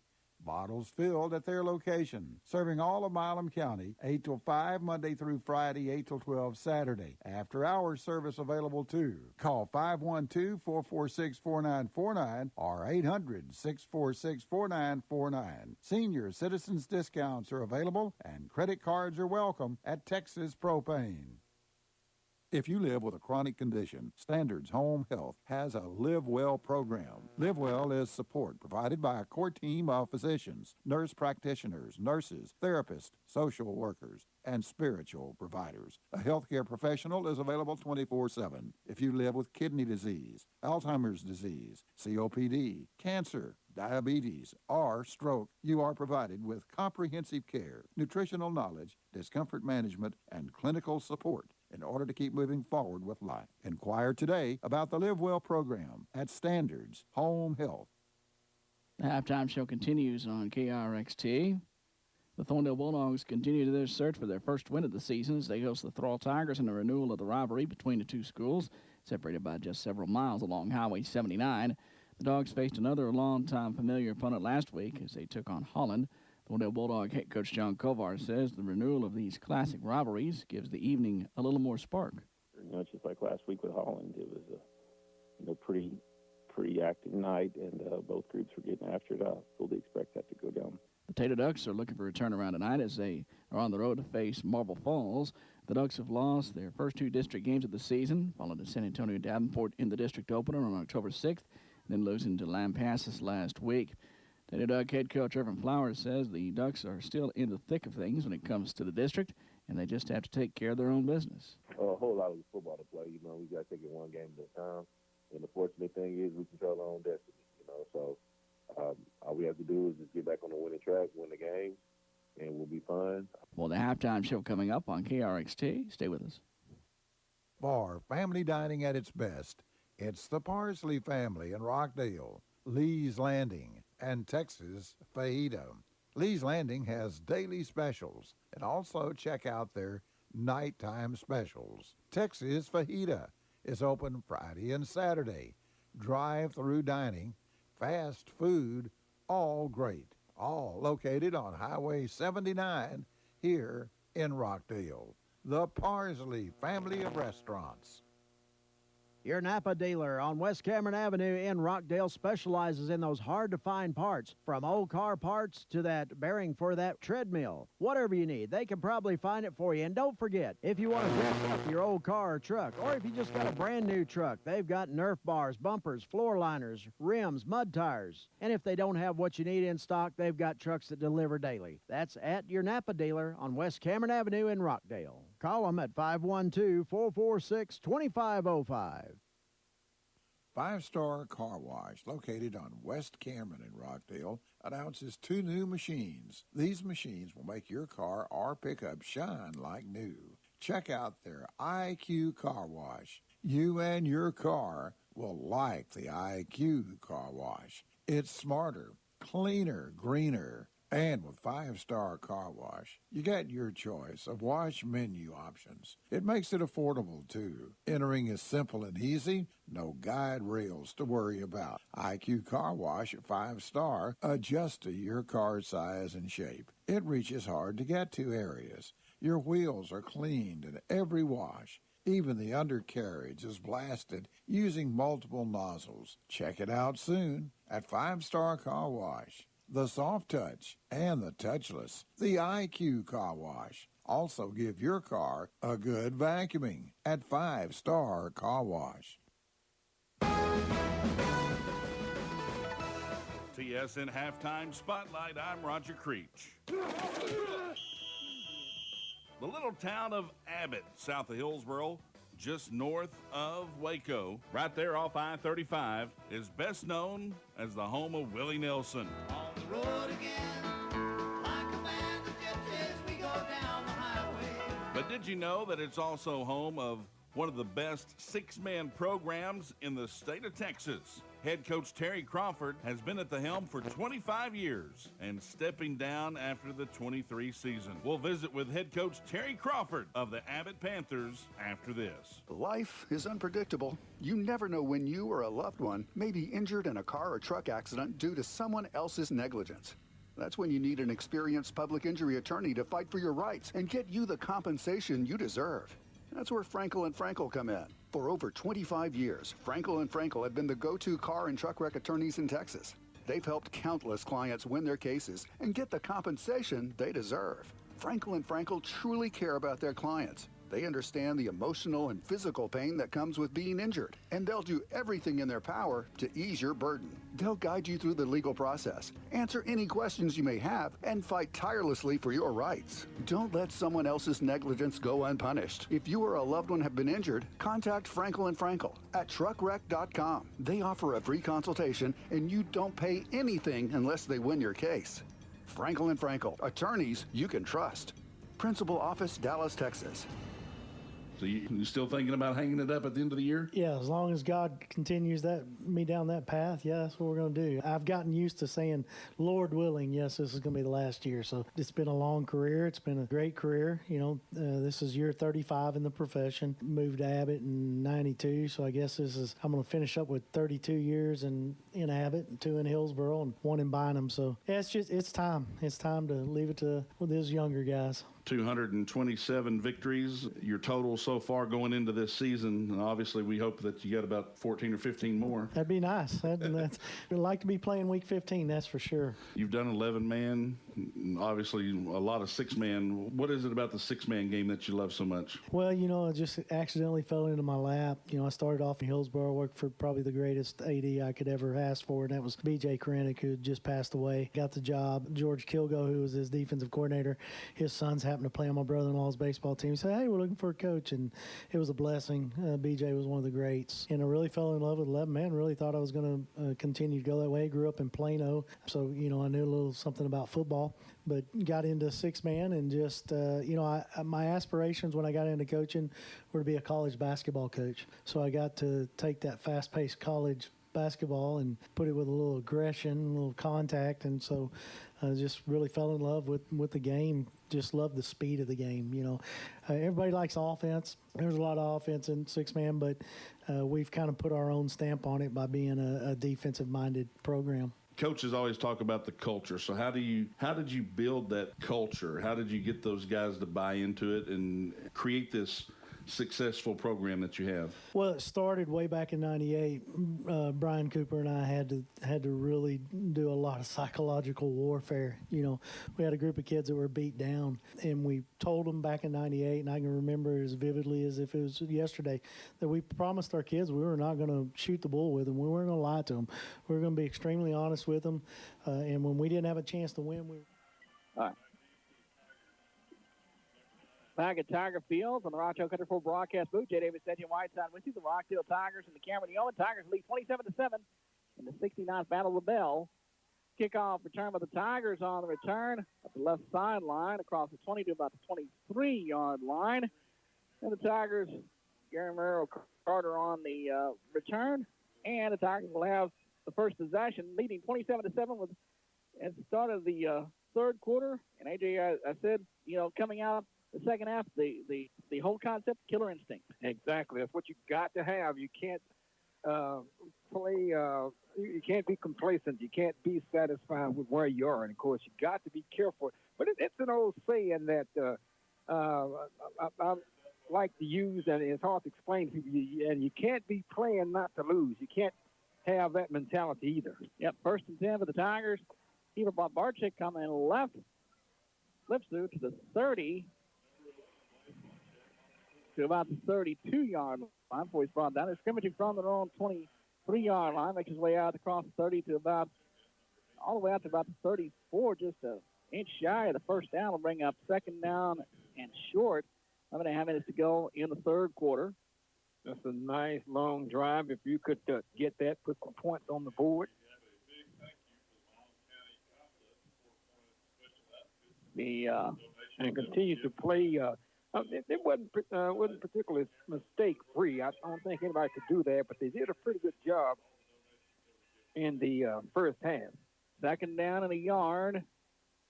At the own 32 in the gun. Handoff over the right side. Banging right side. Stacked up and stopped about the line of scrimmage and bring up third down. Soto on the carry for the Tigers. Exactly. Just take care of the ball, cover the ball up. Did not pick up anything back at the line of scrimmage, but bringing up third down and very makeable. Third and less than a yard. 10:40 to go in the third quarter. Tigers get the call. Look over the wristbands. Now they'll line up on third down and 1. Less than 1 in the gun. Snap is back. Barczyk. And we got to put him on the shoot up until the penalty flag. It'll be a false start. The Tigers left third down and a long 5. Tigers now false start. Number 56 of the offense. 5-yard penalty. Repeat third down. So it'll be a third down and 5 plus. It'll be big if they can recover from this.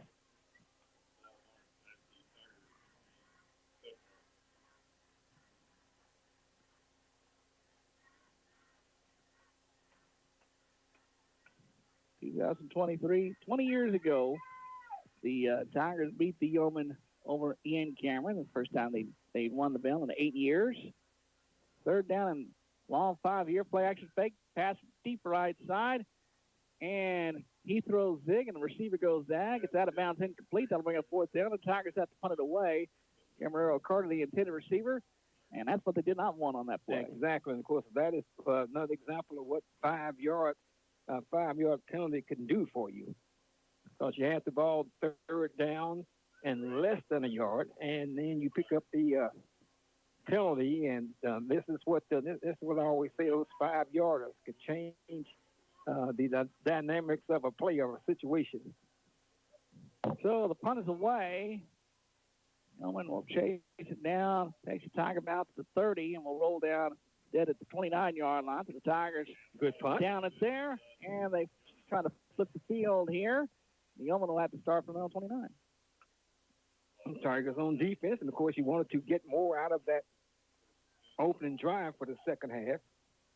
And I said, I think the penalty kind of took that away. I'm pretty sure they had another series of downs, another 4 downs to play with there. So the Yeoman will have it first and 10 for their own 30-yard line. 9:51 to go in the third quarter. Tigers leading at 27-7. See if the defense doesn't spark a big play here. In the gun, snap is back. Quick pass right side complete. Flip tackle.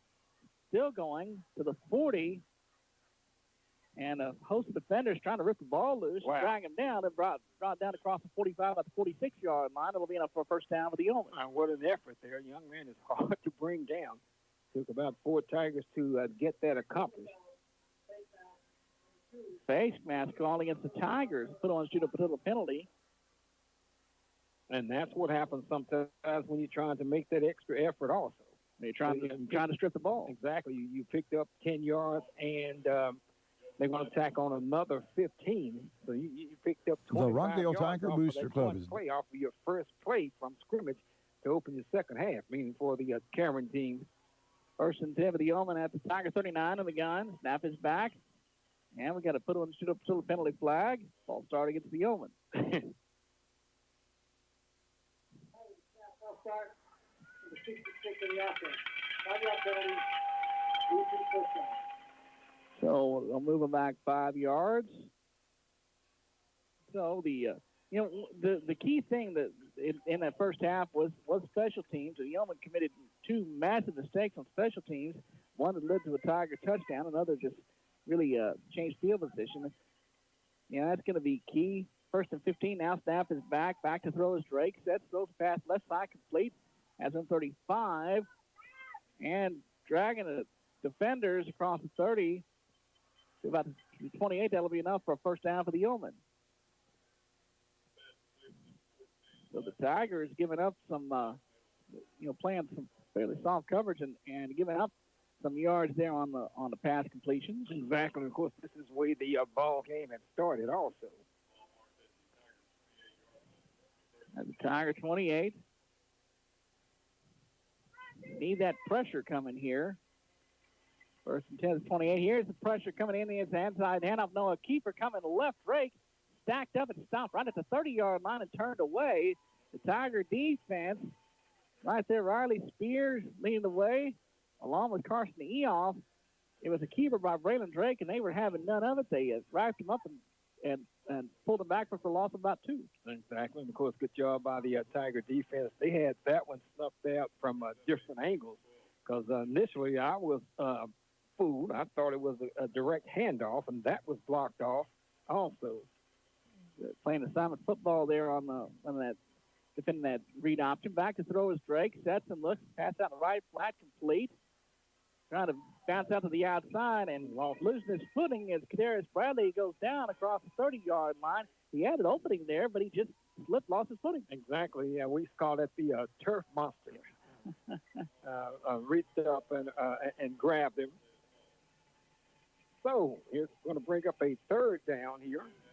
Third down at about 3. Third down at 3. They're 3 yards short of the 10 yards. It'll be third down at about 12, almost 13. In the gun, snap is back. Back to throw. Drake throws the pass right side. Receiver's open, makes the catch. Slips the tackle. And he's going to be brought down and be marked down with a first down at the 10-yard line. And the Yeoman will have first and goal. Hardman with the catch for the Yeoman.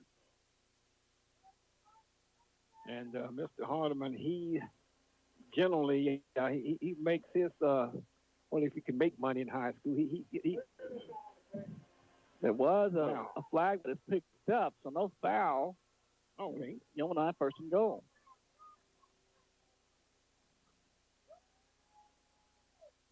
And so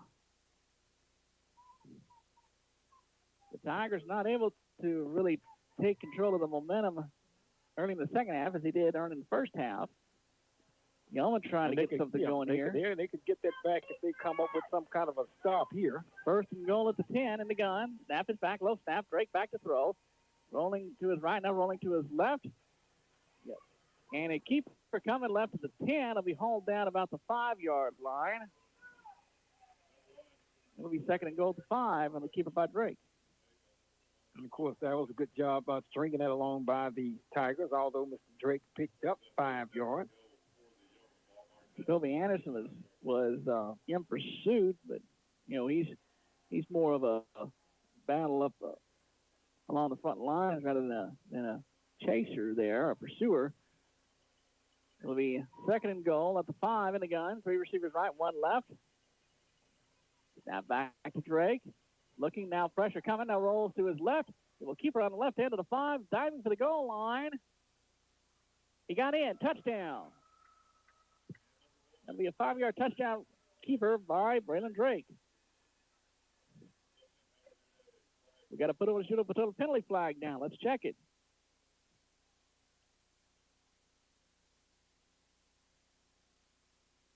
Mr. Lots of Referee. penalties here. We've had almost more this half than we did in the first half. Yeah, no doubt. Well, what's the ruling here? Unsportsmanlike conduct number 9 as a defense. That penalty will be enforced on the kickoff. Wow. Unsportsmanlike conduct against the Tigers.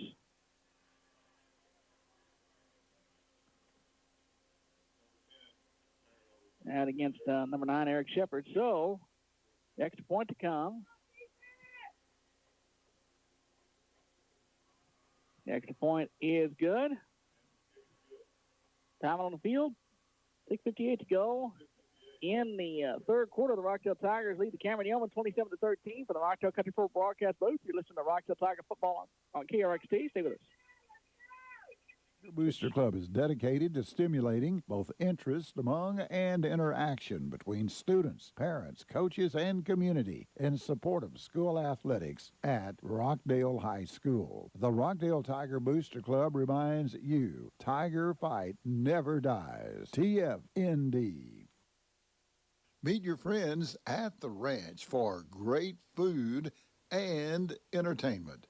The Ranch. Your favorites like burgers, fish, shrimp, hand-cut fries, onion rings. Meet your friends at the ranch with great food. The ranch is open Wednesday through Saturday at 5 o'clock. The Rockdale Tigers lead the Cameron Yoeman 27-13. 6:58 to go in the third quarter. We'll get the touchdown summary in just a moment as the kickoff coming up by the Yeoman. Unsportsmanlike conduct penalty, put on a penalty assessed against the Tigers, against Derek Shepard on the previous touchdown. And so this will be Yeoman will be kicking off from the Tiger 45-yard line. This will be a big pop-up kick, I imagine. Exactly. Of course, this is where you really be on guard against an onside kick because you're not, if you're Cameron, you're not losing any yardage. You've already kicking the ball off from Rockdale's territory. True enough. Yeah. So this is where you really have to be on guard and have. And they're going to set up for the onside kick. So and have your hands people up for that. Here's the hop, and the Tigers cover it up. Good job. Tigers have it at their own 28. And the reason you try that is because nowadays these high schoolers, they do the pop-up kick, and that's pretty much where you would get that. Yep. And we got a late put on a penalty flag down. Isaiah Sauls covered it for the Tigers, covered it up. And Tigers players seem to think that it's against the Yeoman. Let's see what. Personal foul number 8 of the kicking team. That'll be a 15-yard penalty. Personal foul against the Yeoman. So personal foul against the Tigers on the kickoff, and then the next play is a personal foul against is assessed against the Yeoman. And pretty much it's a wash yourself out. Let's get the touchdown summary in. Okay, 9 plays, 75 yards covered by the Cameron Yeoman, 5-yard touchdown run by Brandon Drake. The kick was good, and the new score is 27-14. It's Rockdale 27, and the Yeoman 14 closing the gap there. Tigers first and 10 from their own 43-yard line in the gun. Quick pass out in the left flat, complete. That's from room 45, and then brought down. The defenders bring him down. Guerrero Carter making the catch. Picks up about 5. Will bring up second down. Use the quick pass from Guerrero Carter there several times to good effect. Once again, picking up positive yardage there. Just still in that area where you need to take care of the football at any juncture of the field, but particularly here. Don't give any gifts away here. Second down and 5. 6:12 to go in the third quarter. Tigers lead 27-14. And the gun snap is back. Barczyk on the keeper coming right. Trying to slide through over the right side. Stacked up. And the scrum will kind of move forward. And that's a nice and run. Brought down right very close to the first down. We got a Tiger player shaking up, kind of reaching for his back there. And so while they're tending to him, we can take a look at some scores. Oops. Well, I don't think you want to get that from Disney, I don't believe. no telling what you get. They control a lot of stuff right now, but you know that. No telling. I mean, you'll be surprised. Let me see. We were interested in the Thrall score. It's Thrall 35-14 over Thorndale. Lexington 14-9 over the did I say Chilton a while ago or Clifton? It's Clifton. Clifton. Clifton. Now I'm questioning what I said the last time. Clifton. Okay, it's Lexington 14-9 in that ball game. And, of course, Taylor Ducks 24-14 over Marble Falls. Rosebud Lot trails Valley Mills 33-7. And other local scores, the Lorena Leopards. Wow, that's a good ball game. 35-35 against the Franklin Lions. Wow. And the Grange Leopards 14-9 over Giddings. And let me see what we have. The Bremont Tigers 35-13 over the Milano Eagles. And we're up to date on local scores here. Now, if I'm reading the, I don't have any microphones or anything, but just watching Coach Hunter Hamrick, he walked over to the player who was shaken up.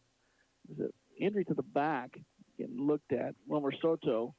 He comes over and says something to the officials. I wonder if it was something related to the injury there. You get that sense. Now he's talking to the lineman and field judge. Now the Sorto is being helped off the field. He's kind of walking gimpily with a little assistance. So it'll be third down and about a yard for the Tigers at the 48-yard line in the gun. 3 receivers to the left. Snap is back. Archick will keep her on the right end. Has room. Breaks a tackle. Still going. First down, 45, 40 out of bounds. And the Tigers will have a 5-star Commonwealth first down. And the series continues.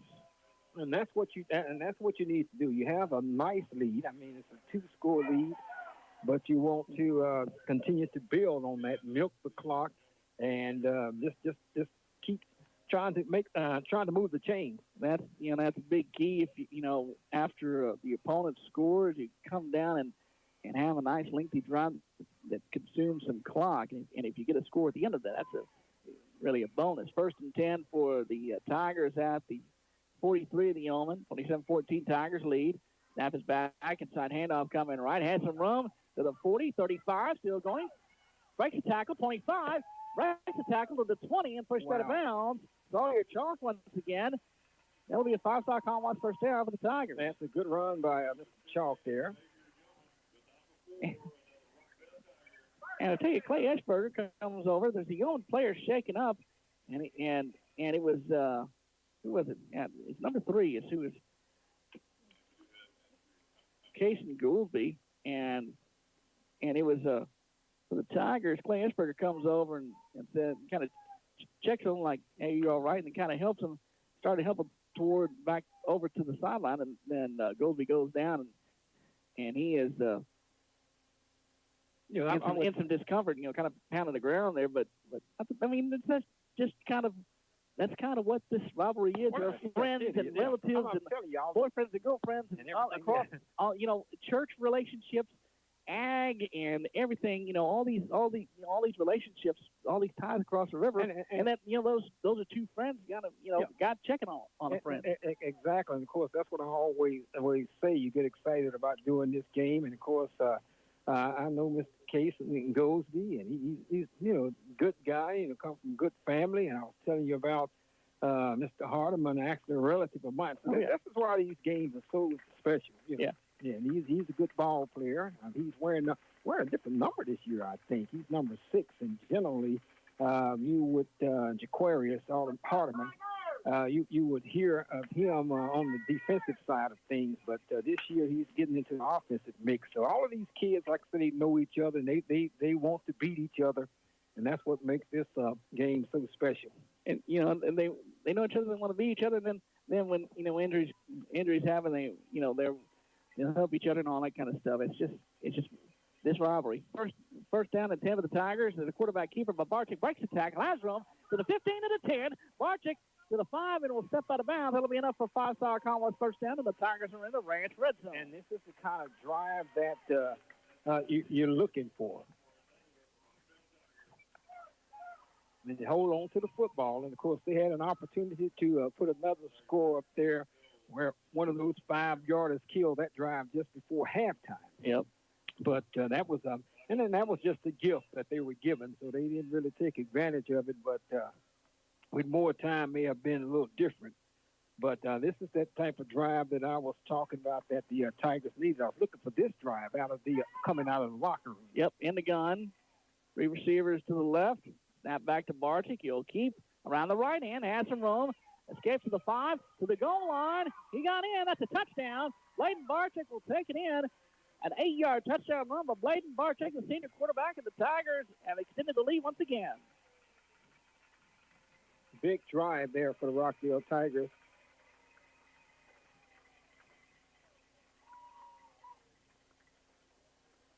.456 to go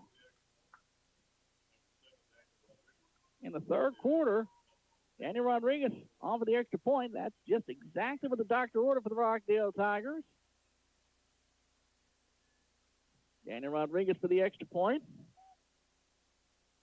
Good snap and hold. Kick is on the way, and the kick is good. Time on the field. 4:56 to go in the third quarter from the Rockdale Country Club broadcast booth. The Rockdale Tigers lead the Cameron Yeoman. Battle the Bell, 34-14. You're listening to Rockdale Tiger football on KRXT. Stay with us. If it needs painting, it needs Matthew Burgess with Tiger Painting. Matthew can do it all. Interior, exterior painting, staining, varnishing, refinishing your cabinets, wood and metal fencing stained or painted, as well as custom painting. Matt also offers pressure washing. Call Tiger Painting at 512-963-2827. You can check out his work on his Facebook page at Tiger Painting Rockdale. For all of your painting needs, that's Tiger Painting. They have the eye for painting. Call them at 512-963-2827. Here's good news from Rockdale Country Ford in Rockdale. Rockdale Country Ford is now taking orders on most 2024 model vehicles. And that means Rockdale Country Ford has big discounts on 2023s to make way for the 2024s. Check out their rates as low as 0%, plus big savings off MSRP. At Rockdale Country Ford, you won't find any window addendums that force customers to take aftermarket items they don't want or need. At Rockdale Country Ford, they are transparent and have the easiest car buying experience in the country. Rockdale Tigers lead the Cameron Yeoman 34-14 with 4:56 to go in the third quarter. The 69th Battle the Bell here at Tiger Field from the Rockdale Country Ford broadcast booth. J. David Eddie Whiteside with you. Rodriguez, the kickoff, booms this kick. Taken at the goal line. They fake the end around on the return as room to the 15 to the 20, and all down is still going. Not officially down yet, down about the 25-yard line, and that's where the Yeoman will start first attempt. Let's get the tip of the summer. Okay, great drive by the Rockdale Tigers. Let's call it a 57-yard drive. Ended up in a touchdown run, a 8-yard touchdown run by Bladen Barczyk, and it took the Rockdale Tigers 8 plays to get the ball into the end zone. 8-play, 56-yard drive by the Tigers to increase the lead to 34-14. Yeoman first and 10 from their own 25-yard line in the gun. 4 wides, 2 to each side. Snap back to Drake, back to throw. Now rolls to his left. Has some room, and now it closes quickly, and Tigers close in and bring him down right about the 21-yard line.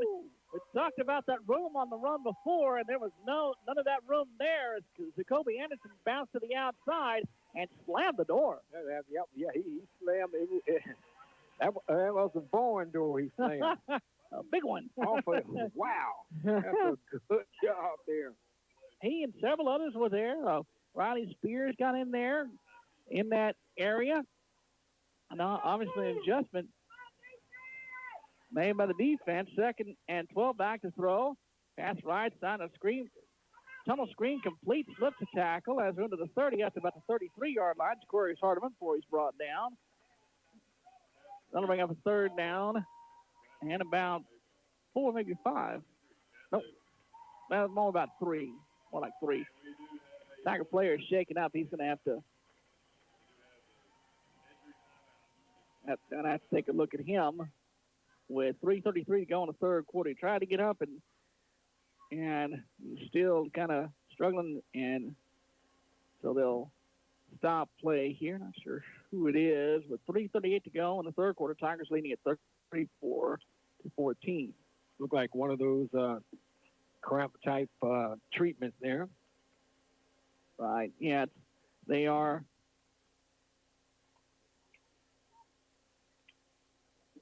Yeah, trying to work out, massage a cramp there. It is a warmer night here in October.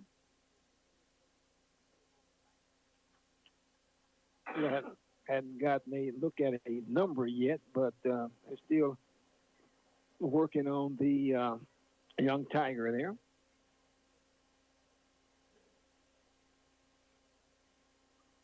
And so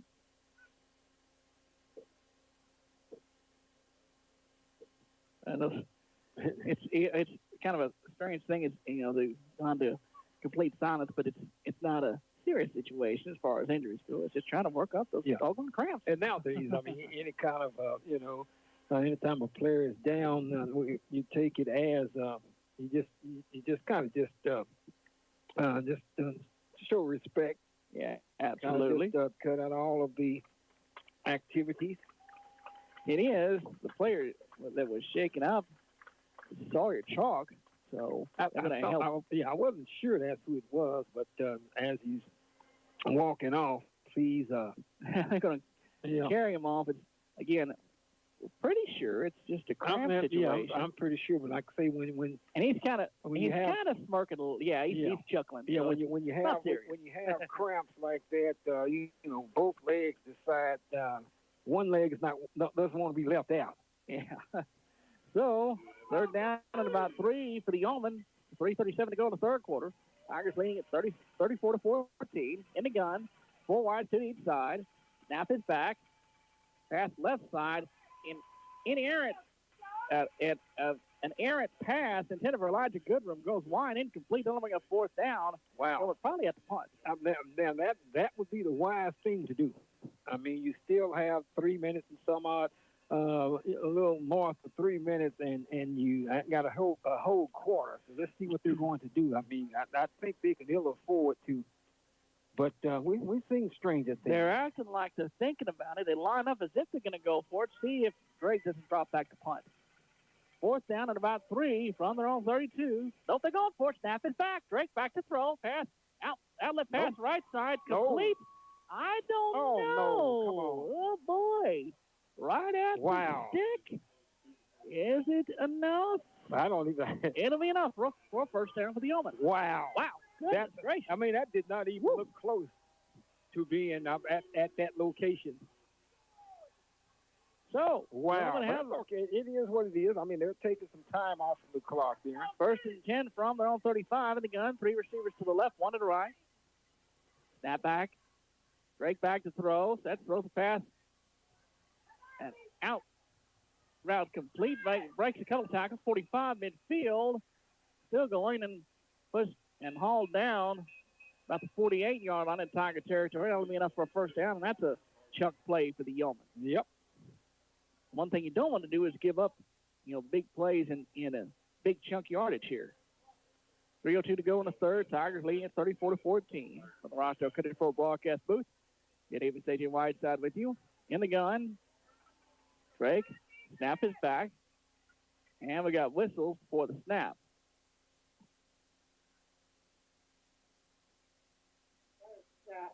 That's the side of the offense. The other team set.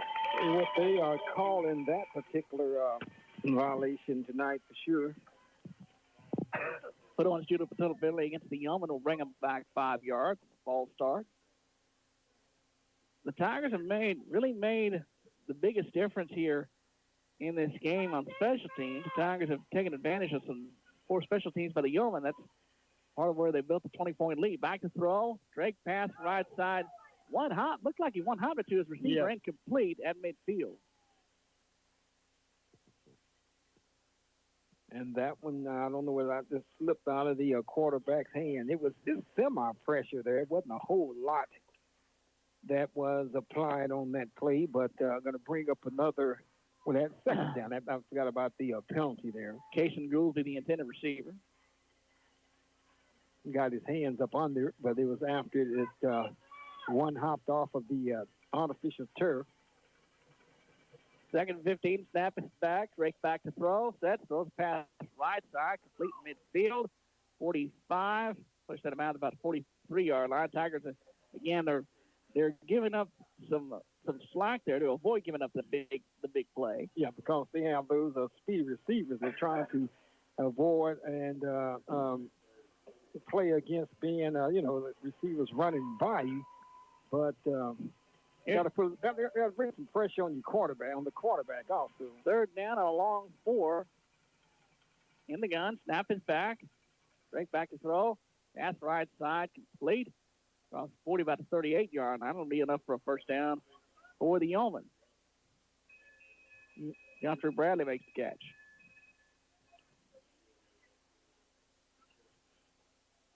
First and 10 for the Yeoman. 2:40 to go on the third. Tigers lead 34-14 in the gun. Snap is back. Drake back to throw. That throws deep down the middle. A pass incomplete, almost intercepted. Wow. Think it was coming up over the top. Guillermo Carter, he almost picked it off. Yep. But it falls incomplete. Falls incomplete, and I was looking for, I was going to come up out of the seat if we had seen a yellow hanky because, anybody making a play on a ball like that, there's no way you can do anything else. No, it wasn't Merrill Carter. I think it might have been Eric Shepard. It was No, three, I it was thought. Merrill Carter. Second down and 10, back to throw. Drake now rolls to his left. He's contained, rolls back to his right, throws the pass. Right side incomplete. That'll bring up a third down. Rockdale's doing a pretty good job overall on Mr. Drake. He's a speedster and stuff. He could really run also, but they just haven't given him that chance yet. So overall they've done a pretty good job on the young man because he can put up some numbers. But Rockdale defense doing a good job.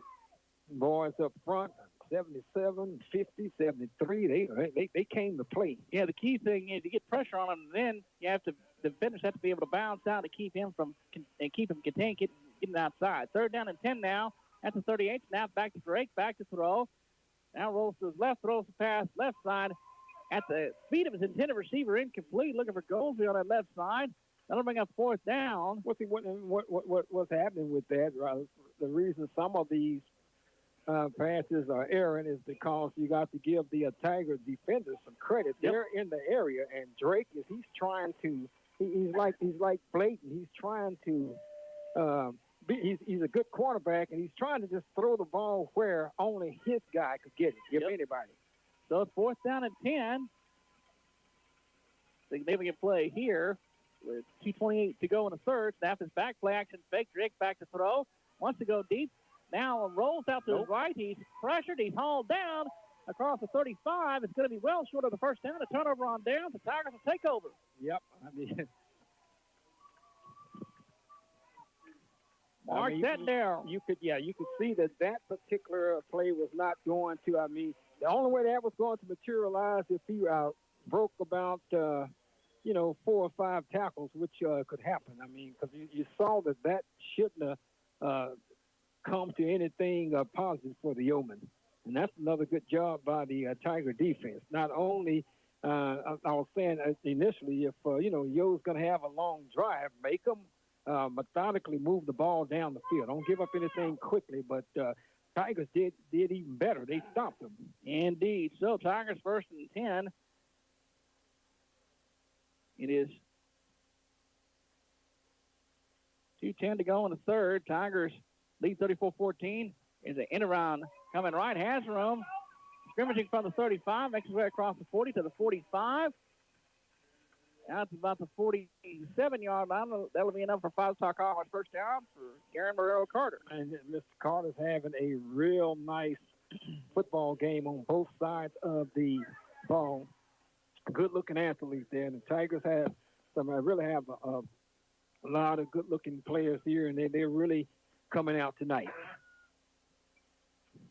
And the Tigers got jumped out, with the explosive momentum early with special teams, and now they're really starting to just kind of bring the hand down and put the pressure on, and really, started to extend drives and make things happen. First and 10, here's a handoff over the right side. Midfield, breaks a tackle, still going for a set of outs about the 46-yard line. Sawyer Chalk. And he'll pick up about 6 yards. That'll bring up second down. And once again, Tigers, I guess we broadcasters, I can say this. I don't too much believe in that jinx and stuff. No turnovers, and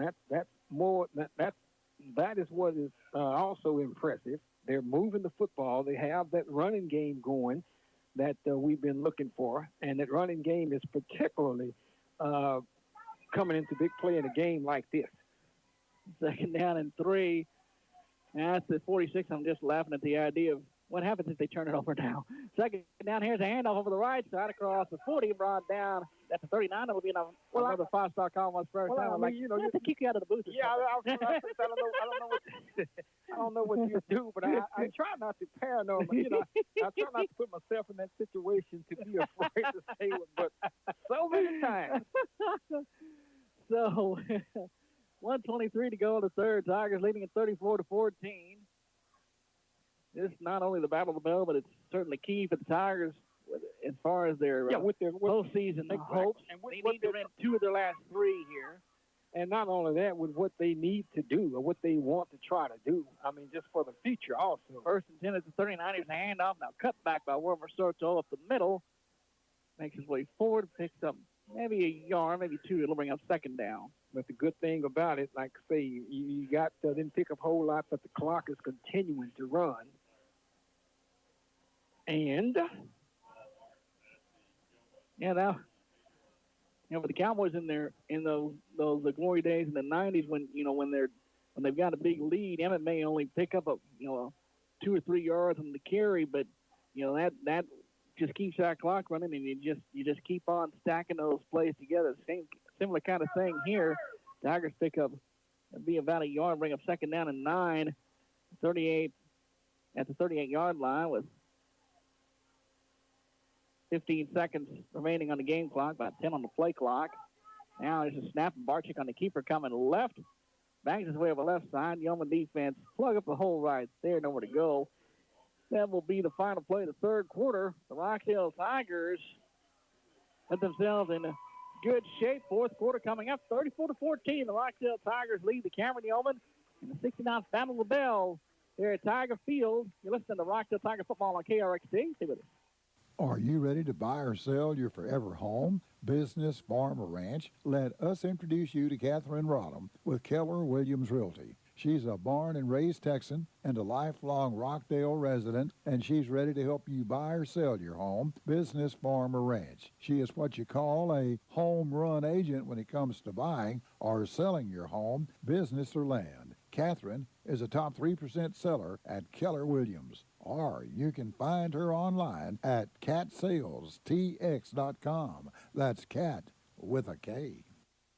Bland Construction proudly supports the Rockdale ISD staff, students, and Tiger athletes. They hope you have a successful year in the classroom and on the playing field or court. Bland Construction is not a stranger to change, for they've been in business since 1979, proudly serving Rockdale and surrounding areas with all your construction needs. Please remember Bland Construction if you're in need of a new home facelift, or a paint job. Call them first and give them a chance to help you out. Remember, you are not in business for 41 years if you're not doing something right. Bland Construction, 512-446-2693.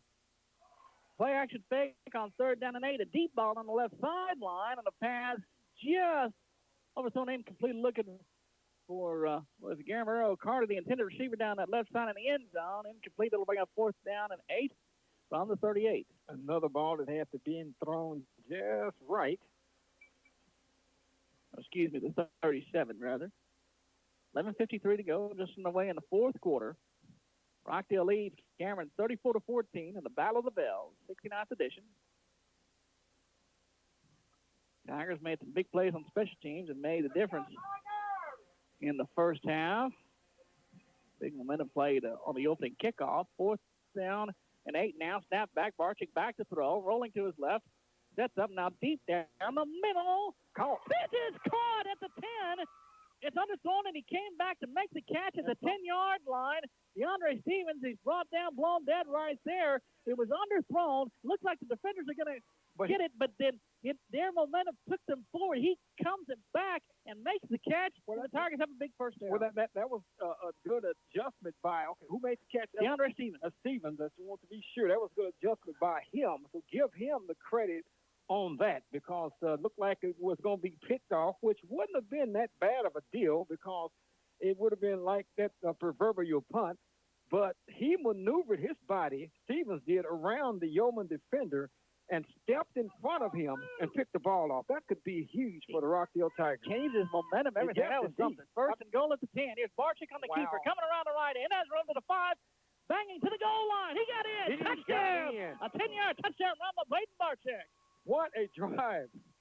What a drive! And the beautiful thing about that is the Tigers they're already in good shape. Nothing's over yet, but they're already in good shape. They're driving with the lead, and even if that ball had been picked off, wow, It would have been. It wouldn't have hurt for the Tigers to turn it over there. No. But then Stevens makes a magnificent catch. And that sets up a 10-yard touchdown run. Now the extra point by Jalen Rodriguez is good. Timeout on the field. 11-11 to go in the ball game. The Rockdale Tigers lead the Cameron Yeoman in the Battle of the Bell, 41-14. From the Rockdale Country Sport broadcast booth, you listen to Rockdale Tiger football on KRXT. Stay with us. Looking for personalized gifts for all special occasions, embroidery, custom vinyl, and custom print items? You'll find it at Two Doors Down Embroidery, 229 North Main in Rockdale. Stop in today and shop Two Doors Down. Open Monday through Friday, 10 until 5. Owner Kathy Perry invites you to come in. Call 512-543-5090 or email twodoorsdownembroidery@gmail.com. For quality body work, Scott's Body Shop, family owned and operated since 1994, can give you the expertise, convenience, and reliability you want. They give estimates. They have towing, rental cars, ADAS calibrations, paintless dent repair, glass repairs, and installations. 548 North Highway 77 in Rockdale. Call this number, 512-446-7391, Scott's Body Shop. From the Rockdale Country Club broadcast booth, Jay Davis, J.J. Whiteside with you. The Rockdale Tigers lead 41-14 over the Cameron Yeoman. The Tigers rolling. We'll get the touchdown summary in a moment. Here's the kickoff, a pop-up kick. Taken by the Yeoman at their own 25. They fakes the reverse on the coming left. Go. It has room to 45 midfield to the 40. Cuts it back. Has a lot of room. Run away 25 to the 20 to the 15 to the 10 to the 5. And he'll take it in. That will be a touchdown on the return. Casey Goolsby. I think it's going to be 85 yards. I have to get me another sheet to write with. That's why I went silent there. Cason Goolsby takes it 85 yards for the touchdown with 10:54 to go in the ball game.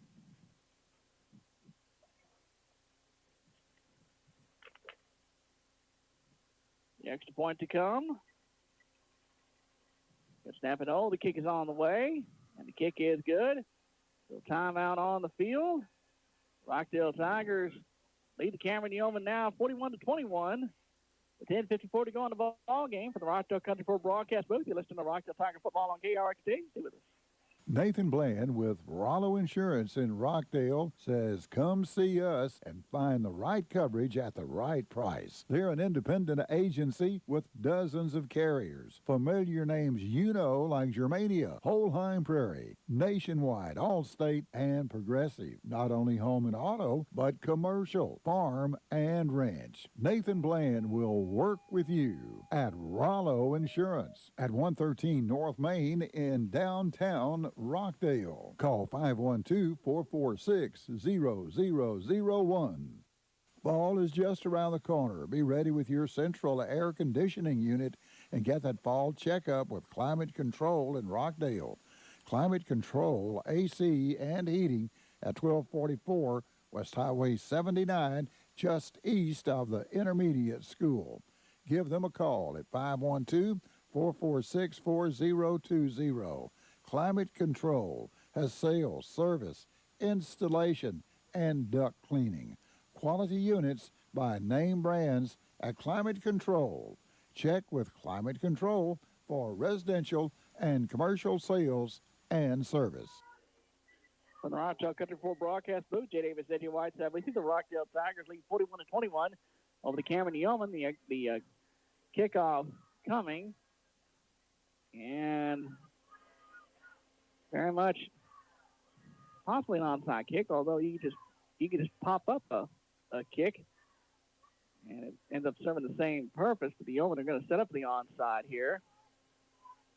Ball set over to the right side, the near side. Now they're going to line up at the straight on normal kickoff.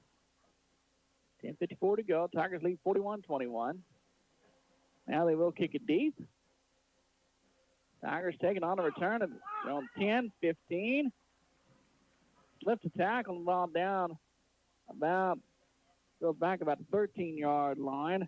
That's DeAndre Stevens. While they put on a shoot up until the penalty flag. We'll check on that. Let's get the touchdown summary. Okay, two of them actually. A 10-yard touchdown run by Bladen Barczyk ended up in the 65-yard drive in 11 plays. That was the first touchdown, and the ensuing kickoff, Kaysen Goolsby, 85-yard touchdown return for the Yeomen, and that made the score 41-21. Yeah. Barczyk score made the score 41-14, but like I say, the kickoff return closed the gap to 41-20. The receiving team, not the kicking team. Knocking it back against the Tigers, okay. So it's back to about their own 12-yard line. 10:46 to go in the game. Tigers leading it. Now they're gonna mark off a penalty there. So the Tigers pin back first and 10. Will be about their own 7-yard line. At their own 6, in fact, in the gun. Empty backfield. Snap is back. Barczyk, quick pass out in the right flank. In through the hands of his intended receiver. Incomplete. That'll bring up second down now. Got to get some yardage out of this drive. Got to move this ball out from that shadow of your goal post there. Trying to set up the receiver screen to Sawyer Chalk. It'll bring up second down. 10:40 to go. Tigers leading at 41-21. And you kind of want the clock to continue to move also. So time to sit on the proverbial laurels there. The game's still in doubt. Second down and 10. Snap back. Barczyk will keep coming left as room outside to the 10 and hauled down about the 11. Tiger fans wanted the face mask on it. It was that's right on the edge there as far as that call goes. I don't know, the way he kind of went down just made it look visually dramatic. But I think the defender kind of had the hold of his helmet underneath. Well, not only that, I think the fans were looking at just excessive play out of bounds. Right. I think it was more of that than anything else. Well, it was a little bit extra there on the sideline. So it'll be third down at about 5 now. Here's an important third down play for the Tigers here. They break the mini huddle in the gun.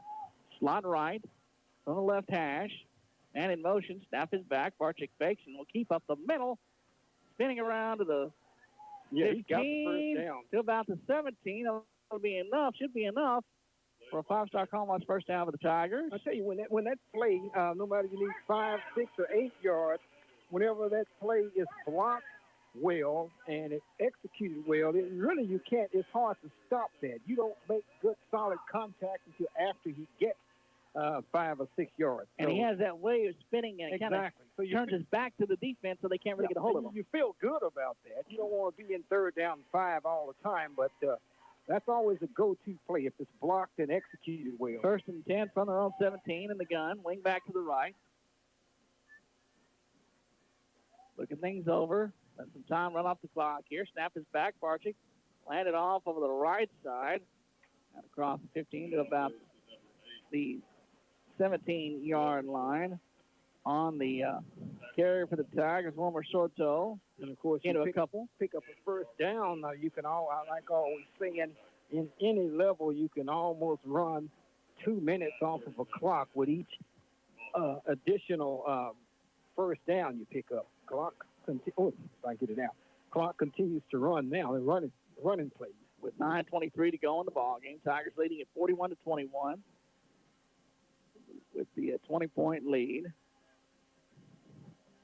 some pretty pivotal plays in the special teams have made the difference. In the gun, 2nd down and 9. Man in motion, snap is back, fake, and will keep her on the left hand. Outside to the 20, has room to about the 24 and brought down. That'll bring up a 3rd down and makeable for the Tigers. Exactly. Corey Parker on the tackle.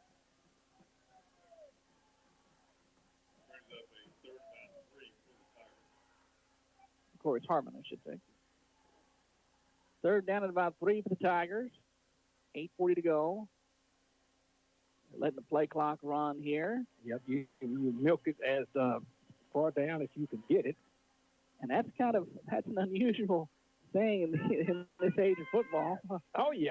I know what you're talking about. Everything's so fast-paced. If you get to this juncture of the game. 3rd and 3. Here's Barczyk on the keeper coming right across the 25. Near the 29-yard line. That'll be enough for a 5-star Commonwealth first down for the Tigers. And I just cannot express and harp on enough the importance of picking up substantial yardage on first down. I know people who listen to me say, we all say stuff that we say all the time, but that's why.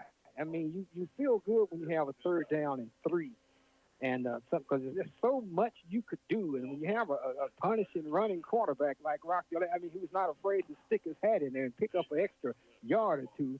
That's very beneficial. 1st and 10 for the Tigers from their own 29-yard line.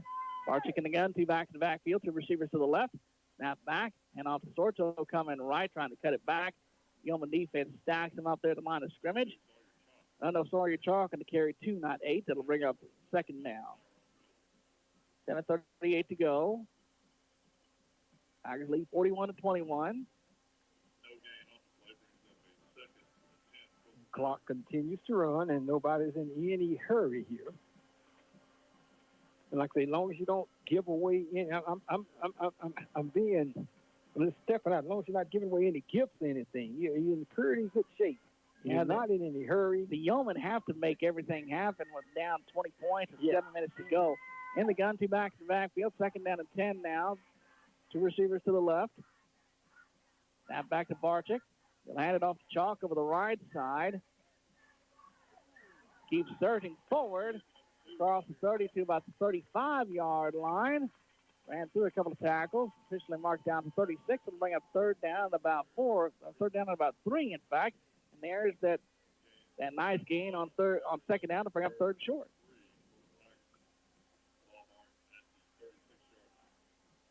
And of course, Yoe defense, they've actually been on the field quite a bit. You wondering how they are feeling right now. I mean, of course, guys, pretty big guys. They're up, look like they're in pretty good shape, though. But and the Yeomen make efforts to keep the linemen fresh. But this is a big drive, 3rd down. Here's a handoff coming wide left.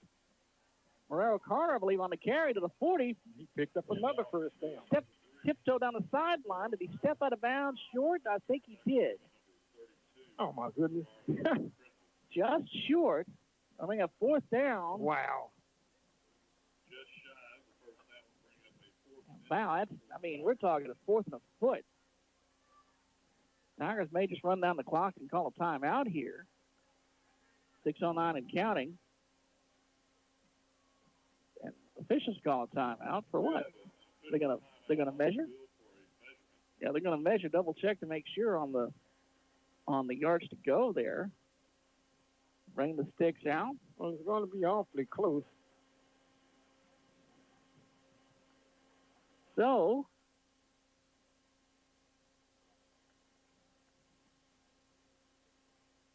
officials bring out the chains,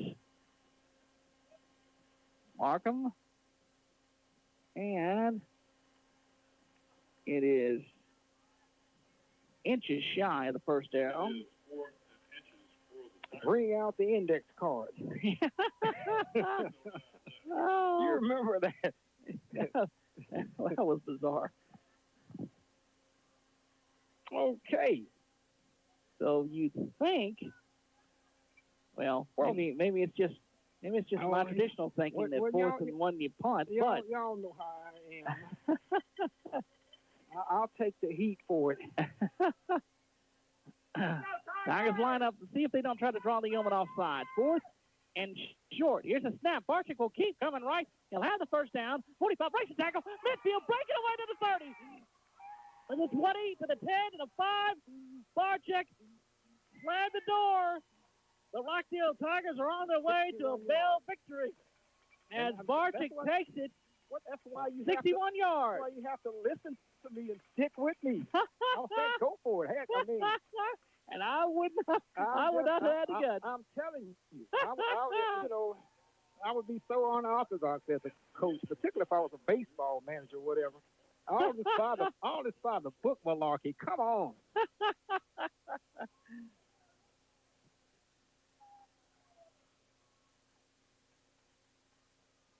The extra point to come. It's 7 hole. The kick is on the way, and the kick is good. Well, there are going to be some folks at Rockdale Fair starting to party. Well, starting, I don't know, but with more reasons now. The Rockdale Tigers lead 48-21. We got to put on a penalty flag down, stoppage, and they're going to come on over. The leave it will stand. No, it's no good. Penalty. That 15-yard penalty will be a wow. Unsportsmanlike conduct against the Yeoman on a put-on shoot-up penalty. Tigers lead 47-21. 5:52 to go in the game. You're listening to Rockdale Tiger football on KRXT. Stay with us.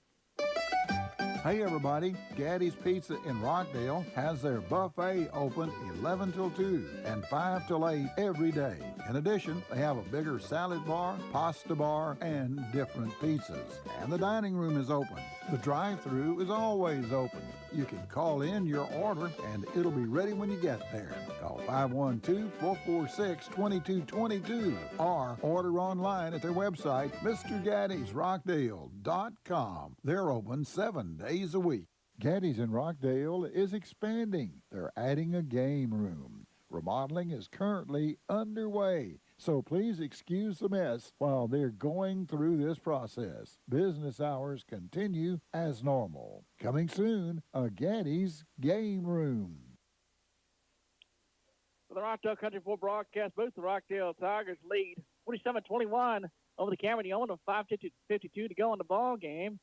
And let's go ahead and get the touchdown summary in, AJ. Okay, on a 4th down and inches. Probably 3 inches, which I said I thought we should go for it, and they did. And it paid off. A 61-yard touchdown run by quarterback Bladen Barczyk. Point out the touchdown was missed, 47-21. The Rockdale Tigers look like they're on the way to probably having that bell back in the Rockdale High School rotunda. Normally you don't jump out, but I'm seeing stranger things happen, though. It would have to be an entire collapse by the Tigers, a 26-point lead with 5:52 to go. The Tigers kicking off after the penalty against the Yeoman, unsportsmanlike conduct, the kickoff from the Yeoman 45, and he'll just launch this one into the end zone for the touchback. And so the Tigers will see the Yeoman set up shop. Go ahead. I was just going to say the reason I say that was smart.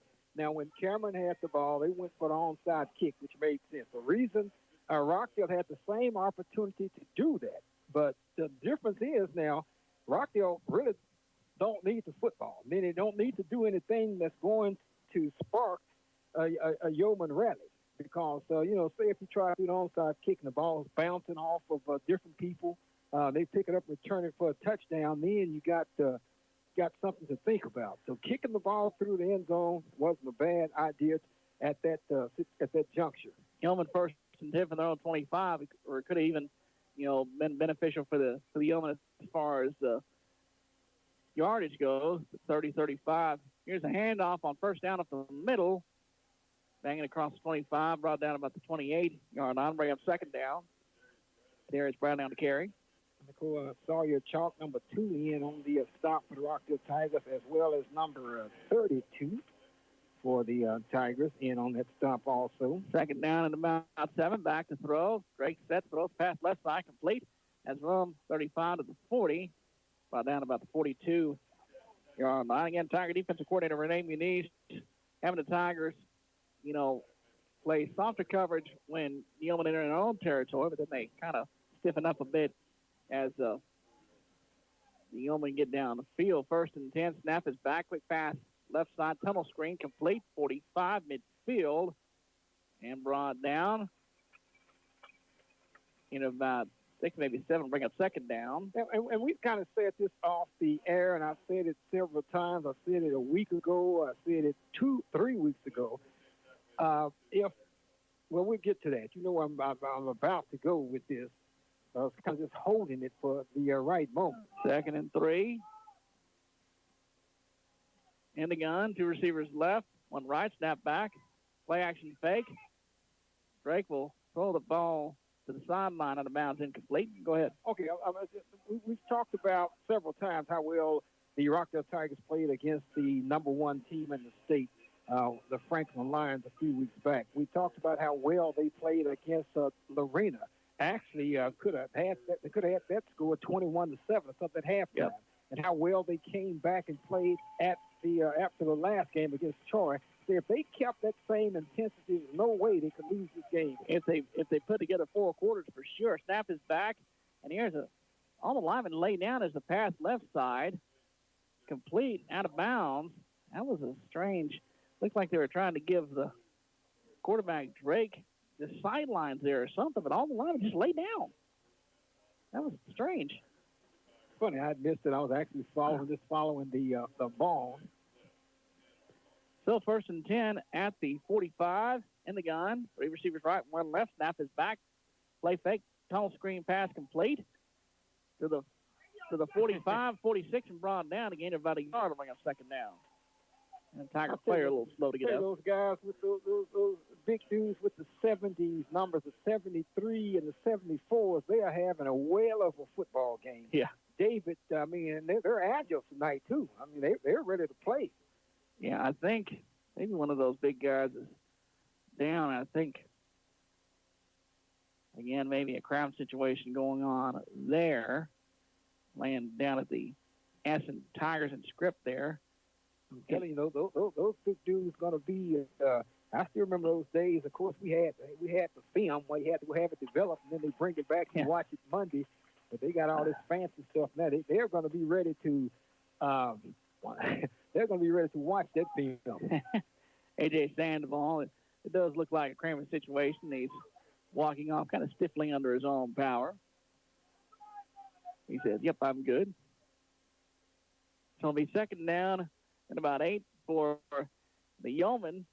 4:16 to go.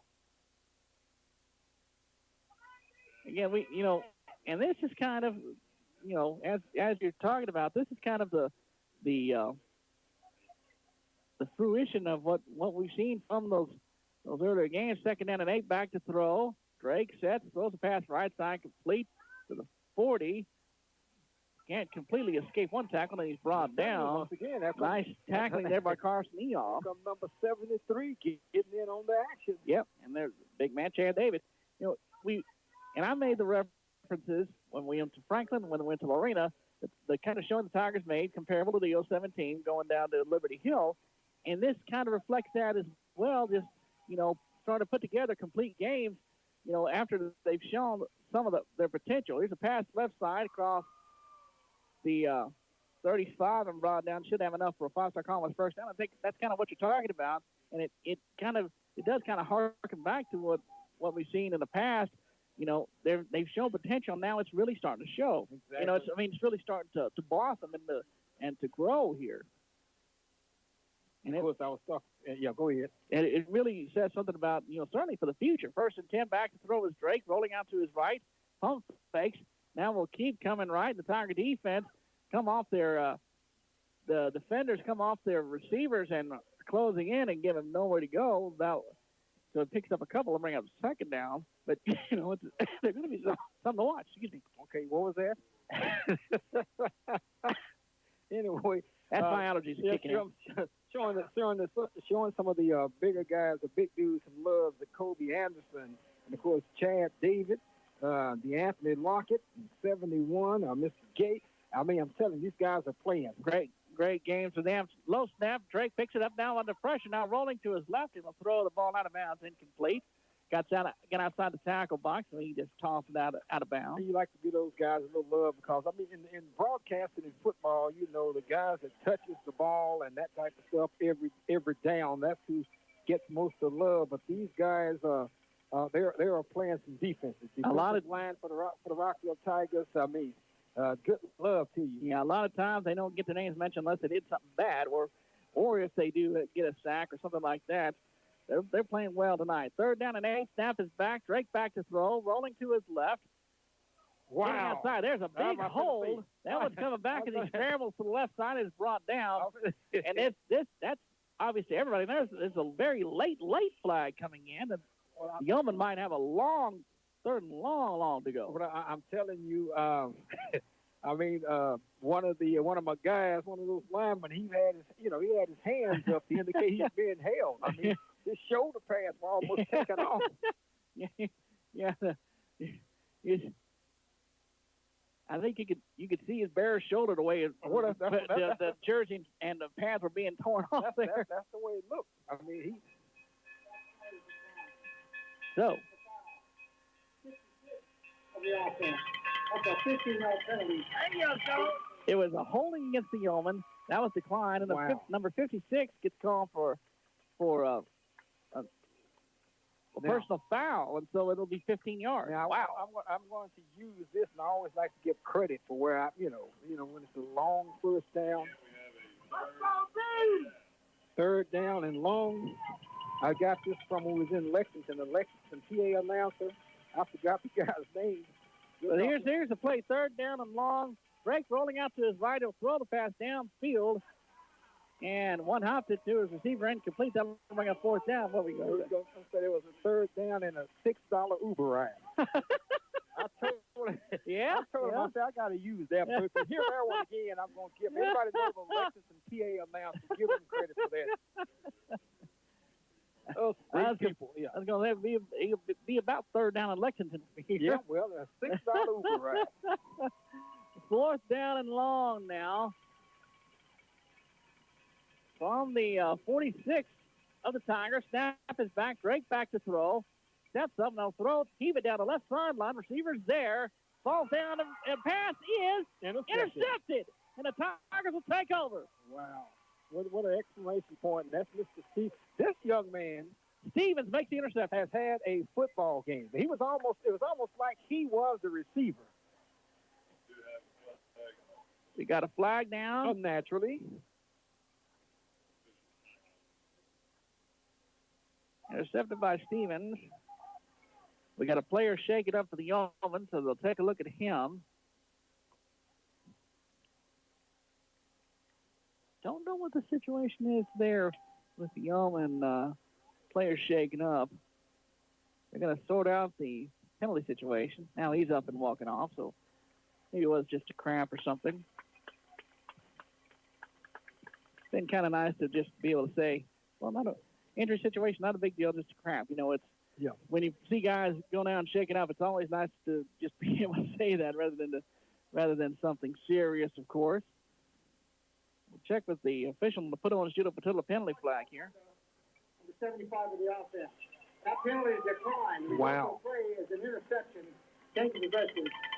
I tell you, a lot of personal fouls that these coaches are not going to be pleased with. Yep. Unsportsmanlike conduct against the Yeoman, so it's declined, and the Tigers will have possession now after a big interception. Yeah, that for sure is going to wrap things up. I want to say hello to Liana Gadelia. I know I messed your name up. But listen to us from Kansas. So we got people, we're worldwide here, Rockdale Tiger football.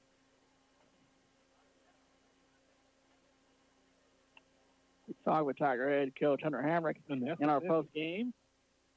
That will be a pleasure.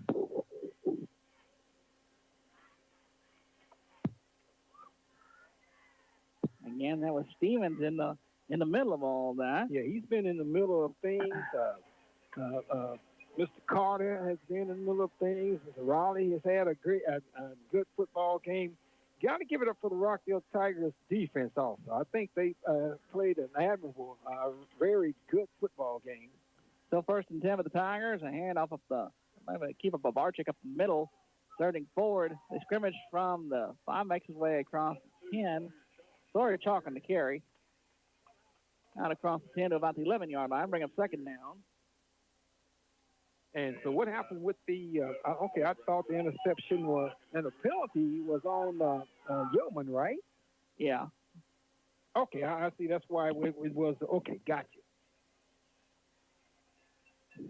So, Tigers, I think the Tiger Spirit Squad has pretty much taken over the bell by now. It's coming back. It's going to stay here on this side of the river.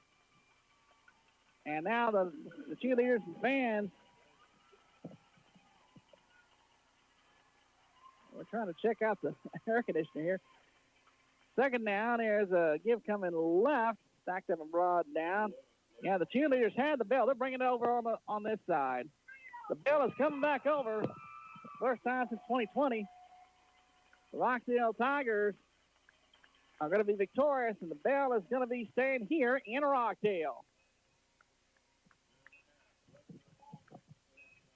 The Rockdale Tigers, 47-21, the Tigers lead, and the bell is now on the sideline, on the Rockdale sideline. I said it a couple of weeks ago. I mean, there's just no way that they could drop this game if they played the way they played against Franklin and Lorena, and if they played with the enthusiasm they had when they third down at about 3 is a handoff over the right side. I think it's Chalk, backed up and brought down. We'll bring up 4th down, and I'm not sure the Tigers will have to snap it again.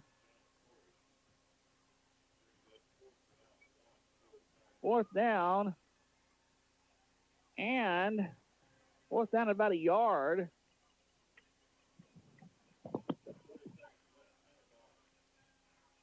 $40 seconds left. In comes Chad David. The Tiger cheerleaders are ringing the bell on the near sideline. Is he going in as a running back? Or? I don't know. I don't think they're going to let the clock run and call time here. Yep. Timeout is called. 4th and a yard. 13 seconds left. The Tigers are bringing the bell back home.